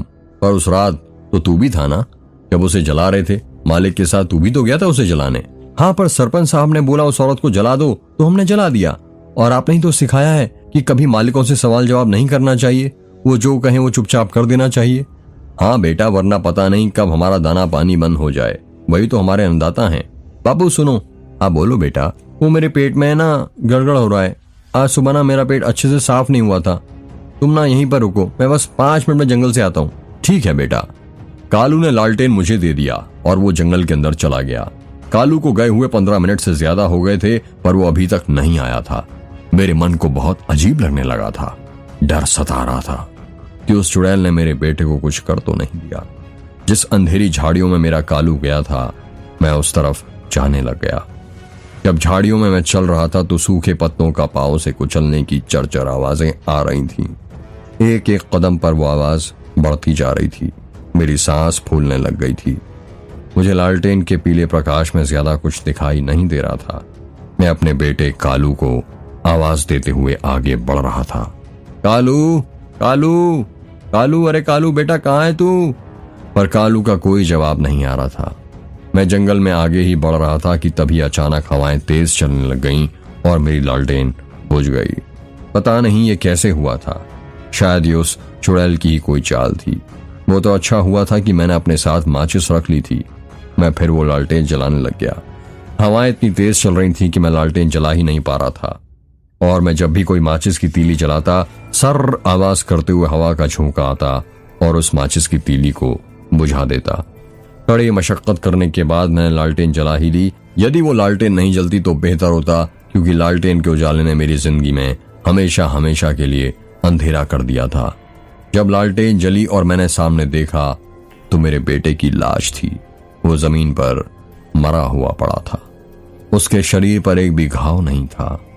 मेरे तो समझ नहीं आ रहा था कि वो मरा कब, कैसे, और मैंने उसकी आंखों में देखा तो मैं समझ गया कि वो कैसे मरा। उसकी आंखें खुली की खुली थी और वो लाल पड़ गई थी। मैं समझ गया था उसने उस चुड़ैल को देखा और वो मर गया। उस दिन मैंने अपना जान से भी प्यारा बेटा खो दिया। जिस रात का सब इंतजार कर रहे थे वो आ गई थी। उस दिन महीने का आखिरी सोमवार था और पंडित सुशलाचार्य बलमाटोला मेघ और दास गांव के सभी पुजारियों के साथ मिलकर मेघ गांव के अंदर बरगद के पेड़ के पास जो जल गया था वहां पर एक महायज्ञ कर रहे थे। पंडित सुशलाचार्य के चारों शिष्य मेघनाथ मंदिर के अंदर भगवान शिव की आराधना कर रहे थे। उस दिन मेघ गांव के अंदर ज्यादा लोग नहीं थे। बस मैं, महेंद्र सिंह, मालिक, पंडित सुशलाचार्य और बाकी समस्त तीनों गांव के पुजारी थे। पंडित सुशलाचार्य ने वो यज्ञ करने के लिए 12 ज्योतिर्लिंगों का जल मंगाया था, जो उस बरगद के पेड़ के ऊपर अर्पित किया गया था, ताकि उस औरत को जलाने का जो पाप किया गया था वो कम हो जाए। उस दिन कई बार महामृत्युंजय मंत्र का पाठ किया गया। ओम त्र्यंबकम यजामहे सुगंधि पुष्टि वर्धनम उर्वारुकमेव बंधुनाथ मृत्यु मूर्छे मामृतात्। वो चुड़ैल मुझे दिखाई तो नहीं दी, पर उसके चीखने की आवाज आसमान में उस रात गूंज रही थी। आज भी उसकी आवाजें मेरे कानों में गूंजती हैं। वो कह रही थी, छोड़ दे पंडित मुझे, मत कैद कर मुझे इस गांव में। यदि मैं छूट गई तो फिर सबको बर्बाद कर दूंगी, किसी को भी जिंदा नहीं छोड़ूंगी और तुझे तो तड़पा तड़पा कर मारूंगी। ऐसी मौत जो किसी को भी नसीब ना हो। लोगों की रूह कांप जाएगी तेरी लाश देखकर। पंडित सुशलाचार्य उस चुड़ैल की बातों का कुछ जवाब नहीं दे रहे थे, वो बस मंत्र पढ़े जा रहे थे। मेघ गांव की सीमा जहां पर प्रारंभ होती है और जहां पर समाप्त होती है, वहां पर 2 बड़े बड़े लकड़ी के दरवाजे बना दिए गए थे। उन दरवाजों पर मंत्र लिखकर कई ताबीज बांधे गए। किसी ने रुद्राक्ष की माला बांधी तो किसी ने कलावा तो किसी ने माता रानी की लाल रंग की चुनर। जो पुजारी जिस भगवान के उपासक थे उन भगवान के मंत्र पढ़कर मेघ गांव को हमेशा के लिए बंद कर दिया गया। मेघ गांव के बंद होने के साथ ही वो औरत की आत्मा भी उसी गांव में कैद हो गई। मेघ गांव के कुछ लोग आसपास के गांव बलमाटोला और दास गांव में रहने के लिए चले गए, तो कुछ लोग शहर चले गए। मेघ गांव पूरी तरह से खाली हो चुका था। मेघ गांव का स्कूल, मेघ गांव का अस्पताल सब बंद हो गया था। अब बलमाटोला गांव से जब भी किसी को दास गांव या गोंदिया जाना रहता तो पहाड़ी वाले रास्ते से 40 किलोमीटर घूम कर जाता था। कहते हैं यदि किसी भी व्यक्ति ने वो दरवाजे फिर खोल दिए तो उस औरत की आत्मा बाहर आ जाएगी और फिर सबको मार देगी। पंडित सुशलाचार्य ने उस औरत की आत्मा को मेघ गांव में तो कैद किया था, पर मेघ गांव के अंदर किस जगह पर कैद किया था यह किसी को नहीं बताया था। कहते हैं कि ये राज उन्होंने राज ही रखा। वो नहीं चाहते थे किसी को भी पता चले कि उसकी आत्मा गांव के अंदर कहां पर कैद है। गांव वालों का मानना था कि सारी गलती तीनों सरपंचों की थी। ना ही वो उस औरत को बेवजह जलाते, ना ही मेघ गांव को उसका श्राप लगता। आज भी उस औरत की जलने के वक्त की चीखें मेघ गांव में गूंजती हैं। अक्सर रात के वक्त जब कोई दूसरे गांव का व्यक्ति उस दरवाजे के पास से पहाड़ी पर चढ़ने के लिए मुड़ता है तो कहते हैं उस औरत की आवाजें सुनाई देती हैं। वो कहती हैं, खोल मुझे खोल, दरवाजा खोल। कई लोगों ने तो उस दरवाजे के पास उसकी पायल और चूड़ियों की बजने की आवाजें भी सुनी थी।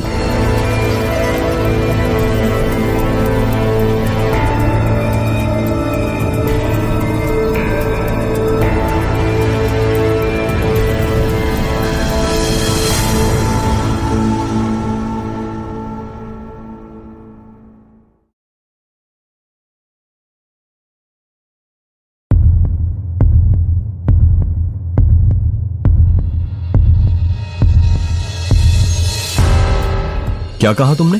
अनन्या ने कहा। अरे कुछ भी तो नहीं, अर्जुन ने कहा।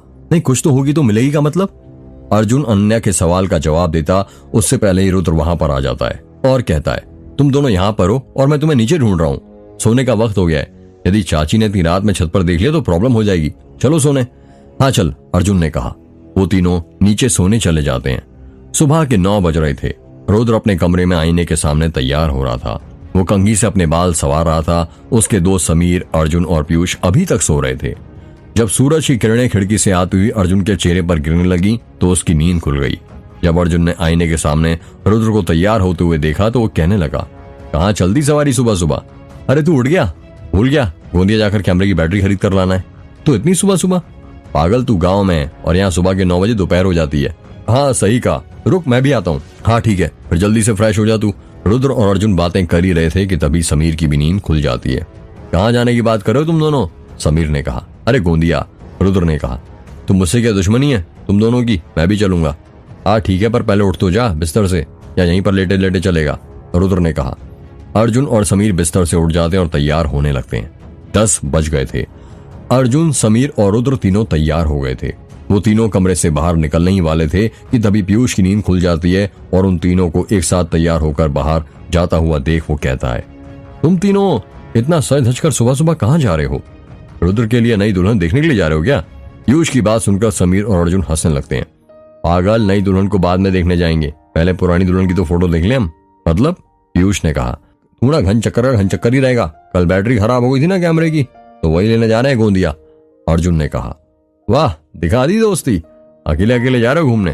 भूल गए कॉलेज में हमेशा बंक पर मैं तुम्हें ले जाया करता था, और बंक मार के कहाँ घूमने जाना है ये भी मैं ही डिसाइड करता था। यही सिला दिया तुमने मेरी दोस्ती का। ओ नाटक कंपनी, ये नाटक करना बंद कर और चुपचाप तैयार हो जा, हम लोग कर रहे हैं तेरा इंतजार। रुद्र ने कहा। ये हुई ना बात, बस यूं गया और यूं आया। पीयूष 15 मिनट के अंदर तैयार हो जाता है। चारों दोस्त तैयार होकर नीचे जाने लगते हैं और जैसे ही वो नीचे उतरते हैं अनन्या और तन्वी उनके सामने आकर खड़ी हो जाती है। कहाँ जा रहे हो हीरो लोग? अनन्या ने कहा। कैमरे की बैटरी लेने। समीर ने कहा। तो बैटरी क्या इतनी भारी होती है जो तुम चारों लेने जा रहे हो? एक जने से नहीं उठेगी क्या? अनन्या ने कहा। वो हमने सोचा रुद्र गोंदिया जा ही रहा है तो हम भी उसके साथ चले जाते हैं, इसी बहाने हमारा घूमना भी हो जाएगा। पीयूष ने कहा। वाह, बहुत अच्छा सोचा तुम चारों ने। और हम दोनों का क्या? यहाँ पर इस हवेली के अंदर घूमे? अनन्या ने गुस्सा जाहिर करते हुए कहा। सॉरी बाबा, गलती हो गई और अब देवी जी हमें क्षमा कीजिए, आप भी तैयार हो जाइए। रुद्र ने कहा। इसमें तैयार होने वाली बात क्या है? हम दोनों को तो पहले से ही पता था कि तुम बैटरी लेने अकेले नहीं आने वाले, क्योंकि ये 3 इडियट्स तुम्हारा साथ कभी नहीं छोड़ते, और फिर हम दोनों कैसे छोड़ सकते हैं? सही कहा, क्योंकि जन्मों के साथ ही हम साथ साथ हैं। पीयूष ने कहा। सभी लोग हवेली से बाहर जाने लगते हैं। तभी रुद्र की माँ की पीछे से आवाज आती है। अरे रुद्र बेटा सुनो, जब तक तुम लोग जिप्सी में बैठो मैं माँ से बात करके आता हूँ। रुद्र ने अपने दोस्तों से कहा। ठीक है, अर्जुन ने कहा। रुद्र जब वापस हवेली के अंदर जाता है तो देखता है उसकी माँ के बगल में उसकी चाची खड़ी थी। बोलिए माँ, क्यों बुलाया आपने? वो मैं कह रही थी बेटा, जिप्सी अच्छे से चलाना और अपना ख्याल रखना। जी माँ। और हाँ रुद्र बेटा, जल्दी वापस आ जाना, आयशा ने कहा। चाची जल्दी वापस हो तब आऊंगा ना, जब जल्दी जाऊंगा। अब मैं जाऊं, पहले ही बहुत लेट हो चुका हूँ। ठीक है जा, आयशा ने कहा। अनन्या, समीर, अर्जुन और पीयूष के साथ जिप्सी की पीछे वाली सीट पर बैठ जाती है, पर तन्वी सामने वाली सीट पर रुद्र के साथ नहीं बैठना चाहती थी। वो बार बार कह रही थी कि उसको पीछे बैठना है, पर कोई उसकी बात नहीं मान रहा था। सब उसके मजे ले रहे थे। तभी रुद्र वहां पर आ जाता है और जिप्सी में बैठते हुए तन्वी से कहता है, अब तो मैं अलग से बोलूं क्या बैठने के लिए? बैठना है तो बैठो, वरना घर में रहो। तन्वी चुपचाप रुद्र के बगल में बैठ जाती है। रुद्र और उसके दोस्त पहाड़ी वाले रास्ते पर थे। जिप्सी हवाओं से बातें कर रही थी। तभी अर्जुन कहता है, यार रुद्र कुछ भी बोलो, तेरा ये बलमा टोला गाँव ना कमाल का है, और उससे भी प्यारी ये पहाड़ी वाली रोड है। पर क्यों? रुद्र ने कहा। यार ये रोड ना मुझे भोपाल की याद दिला देती है। वहां पर भी मनु भवन टिकरी की चढ़ाई चढ़ते वक्त ऐसी ही रोड आती है। याद है हम कॉलेज बंक करके वहीं पर जाया करते थे। अपन क्या, अपना आधे से ज्यादा कॉलेज वहीं पर जाया करता था। यदि आप यूआईटी वाले हो और बंक मार के कभी मनु भवन टिकरी नहीं गए तो आप यूआईटी के स्टूडेंट कहलाने लायक ही नहीं हो। अनन्या ने कहा। हाँ यार सही कहा, पर वहां दोस्तों से ज्यादा कपल बैठा करते थे। मनु भवन टेकरी पर ही जैन मंदिर था, पर मंदिर में पूजा करने की जगह लोग आस्था, श्रद्धा, अर्चना, आराधना को अपने साथ लेकर पहाड़ी पर बैठते थे। पीयूष ने कहा। पीयूष की बात सुनकर रुद्र खांसने लगता है। सभी लोग समझ जाते हैं खांसी रुद्र को क्यों आ रही थी। रुद्र के मजे लेते हुए अनन्या कहती है, क्या हुआ रुद्र, तू ठीक तो है ना? पानी दूं क्या? यदि ज्यादा खांसी आ रही हो तो। नहीं मैं ठीक हूँ, पानी की कोई जरूरत नहीं है, रुद्र ने जिप्सी चलाते हुए कहा। समीर ने अपने बगल में कैमरा रखा हुआ था। उस कैमरे को देखकर अर्जुन पूछता है, यार तू ये कैमरा साथ में क्यों लाया है? वो इसलिए जैसे ही बैटरी मिलेगी हम इस कैमरे में लगाएंगे और गौरी की फोटो पुलिस इंस्पेक्टर को भेज देंगे। अच्छा, ये काम तो तूने बहुत सही किया। गौरी की फोटो तो मुझे भी देखनी है, आखिर वो दिखती कैसी थी। हाँ यार, पर सिर्फ तुझे ही नहीं, हम सबको भी देखना है, अनन्या ने कहा। तन्वी ने अपने बाल खोलकर रखे थे। तभी रुद्र जिप्सी की स्पीड बढ़ा देता है, जिस कारण ठंडी ठंडी हवाओं के झोंके आने लगते हैं और तन्वी के लंबे लंबे बाल हवा में उड़ने लगते हैं। तन्वी के बाल बार बार उसकी आंखों के सामने आ रहे थे। जिप्सी चलाते हुए रुद्र अपनी नजरें टेढ़ी करके तन्वी को अपने बाल संवारते हुए देखने लगता है। तन्वी बार बार अपने बालों को पीछे कर रही थी, लेकिन हवा इतनी तेज चल रही थी कि उसके बाल बार बार उसकी आंखों के सामने आ रहे थे। अपने बालों के कारण तन्वी परेशान हो जाती है और बिखरे हुए बालों को बांधने लगती है। जैसे ही तन्वी उन्हें बांधने लगती है, रुद्र कहता है, अरे क्या कर रही हो, खुले रहने दो ना। तुम खुले बालों में। रुद्र बोलते बोलते रुक जाता है। क्या? तन्वी ने हैरानी के साथ कहा। कुछ नहीं, इतना कहकर रुद्र वापस सामने देखने लगता है और जिप्सी चलाने लगता है। तन्वी अपने बालों का जूड़ा बांध लेती है। कुछ ही पल बाद जिप्सी चलाते चलाते रुद्र अपने कॉलेज की यादों में खो जाता है। उसको याद आता है वो पल जब वो घंटों तन्वी के साथ मनुभावन टेकरी पर बैठा रहता है। वो अपने रूम से कॉलेज जाने के लिए तो निकलता था, पर क्लास में बैठने की जगह तन्वी के साथ मनुभावन टेकरी पर बैठा रहता था, जहां से पूरा भोपाल दिखता था। छोटे छोटे घर और पहाड़ियों के बीचों बीच बसा हुआ भोपाल। मनुभावन टेकरी से भोपाल का रात का नजारा तो अलग ही देखने लायक होता था। लोग दूर दूर से वो नजारा देखने आते थे। रुद्र और तन्वी मनुभावन टेकरी की ऊंचाई पर एक बड़ी सी चट्टान पर पांव नीचे करके बैठे हुए थे और बातें कर रहे थे। शाम के 5 बज रहे थे। ठंडी ठंडी हवाएं चल रही थीं और तन्वी ने अपने बाल खोल कर रखे थे। रुद्र, तुम्हें ऊंचाई से डर नहीं लगता क्या? मैं ऊंचाई से क्यों डरूं? इससे ऊंचा तुम्हारा प्यार है, रुद्र ने प्यार से कहा। अच्छा, और यदि तुम ऊंचाई से मैं गिर गई तो? तुम्हारे गिरने से पहले ही मैं इस चट्टान को अपनी प्यार की ऊंचाई में गिरा दूंगा। और फिर भी यदि तुम गिर गई तो तुम्हारे गिरते वक्त तुम्हें अपनी बाहों में इस कदर भर लूंगा कि चट्टान भी हमारी प्यार की गहराई में डूब जाएगी। रुद्र और तन्वी बातें ही कर रहे थे कि तभी तेज हवाएं चलने लगती हैं और तन्वी के बाल हवा में उड़ने लगते हैं। और अपने बालों को उड़ता देख तन्वी अपने बालों का जूड़ा बांध देती है। हाँ तो बोलो, क्या बोल रहे थे तुम रुद्र? वो मैं बोल रहा था कि रुद्र बातें करते करते अपने हाथ तन्वी के जूड़े के पास ले जाता है और धीरे से उसका जूड़ा खोलने लगता है। जब तन्वी को एहसास होता है कि रुद्र उसका जूड़ा खोल रहा है तो वो कहती है, अरे क्या कर रहे हो? रुद्र तन्वी का जूड़ा खोल देता है और कहता है, वो मैं बोल रहा था कि तन्वी तुम बाल मत बांधा करो, तुम खुले बालों में और ज्यादा खूबसूरत लगती हो। अच्छा? तन्वी ने एक प्यारी सी मुस्कान के साथ जवाब दिया, तुम्हारी जुल्फों में उंगलियां गुथने का मन करता है, तुम्हारी जुल्फों में गजरा लगाने का मन करता है, तुम्हारी जुल्फों में खो जाने का मन करता है, तुम्हारी जुल्फों में सो जाने का मन करता है। बस यही मन करता है रुद्र, और कुछ मन नहीं करता तुम्हारा? तन्वी ने शरारत भरे अंदाज में कहा। तुम्हारे पैरों में पायल पहनाने का मन करता है, तुम्हारे हाथों में कंगन पहनाने का मन करता है, तुम्हारी कमर में कमरबंद पहनाने का मन करता है, तुम्हारी उंगलियों को पकड़कर चलने का मन करता है। तन्वी की सांसें ऊपर नीचे तेज तेज चलने लगती हैं, उसका दिल धक धक बजने लगता है। तन्वी धीरे से कहती है, और क्या मन करता है रुद्र? तुम्हारे कानों में बाली पहनाने का मन करता है, तुम्हारी नाक में नथनी पहनाने का मन करता है। और क्या मन करता है रुद्र? बोलो ना। रुद्र अपना हाथ तन्वी की मांग पर रखते हुए कहता है, तुम्हारी मांग में सिंदूर भरने का मन करता है। रुद्र अपनी उंगलियां तन्वी की आंखों तक ले जाते हुए कहता है, तुम्हारी इन झील से गहरी आंखों में डूबने का मन करता है।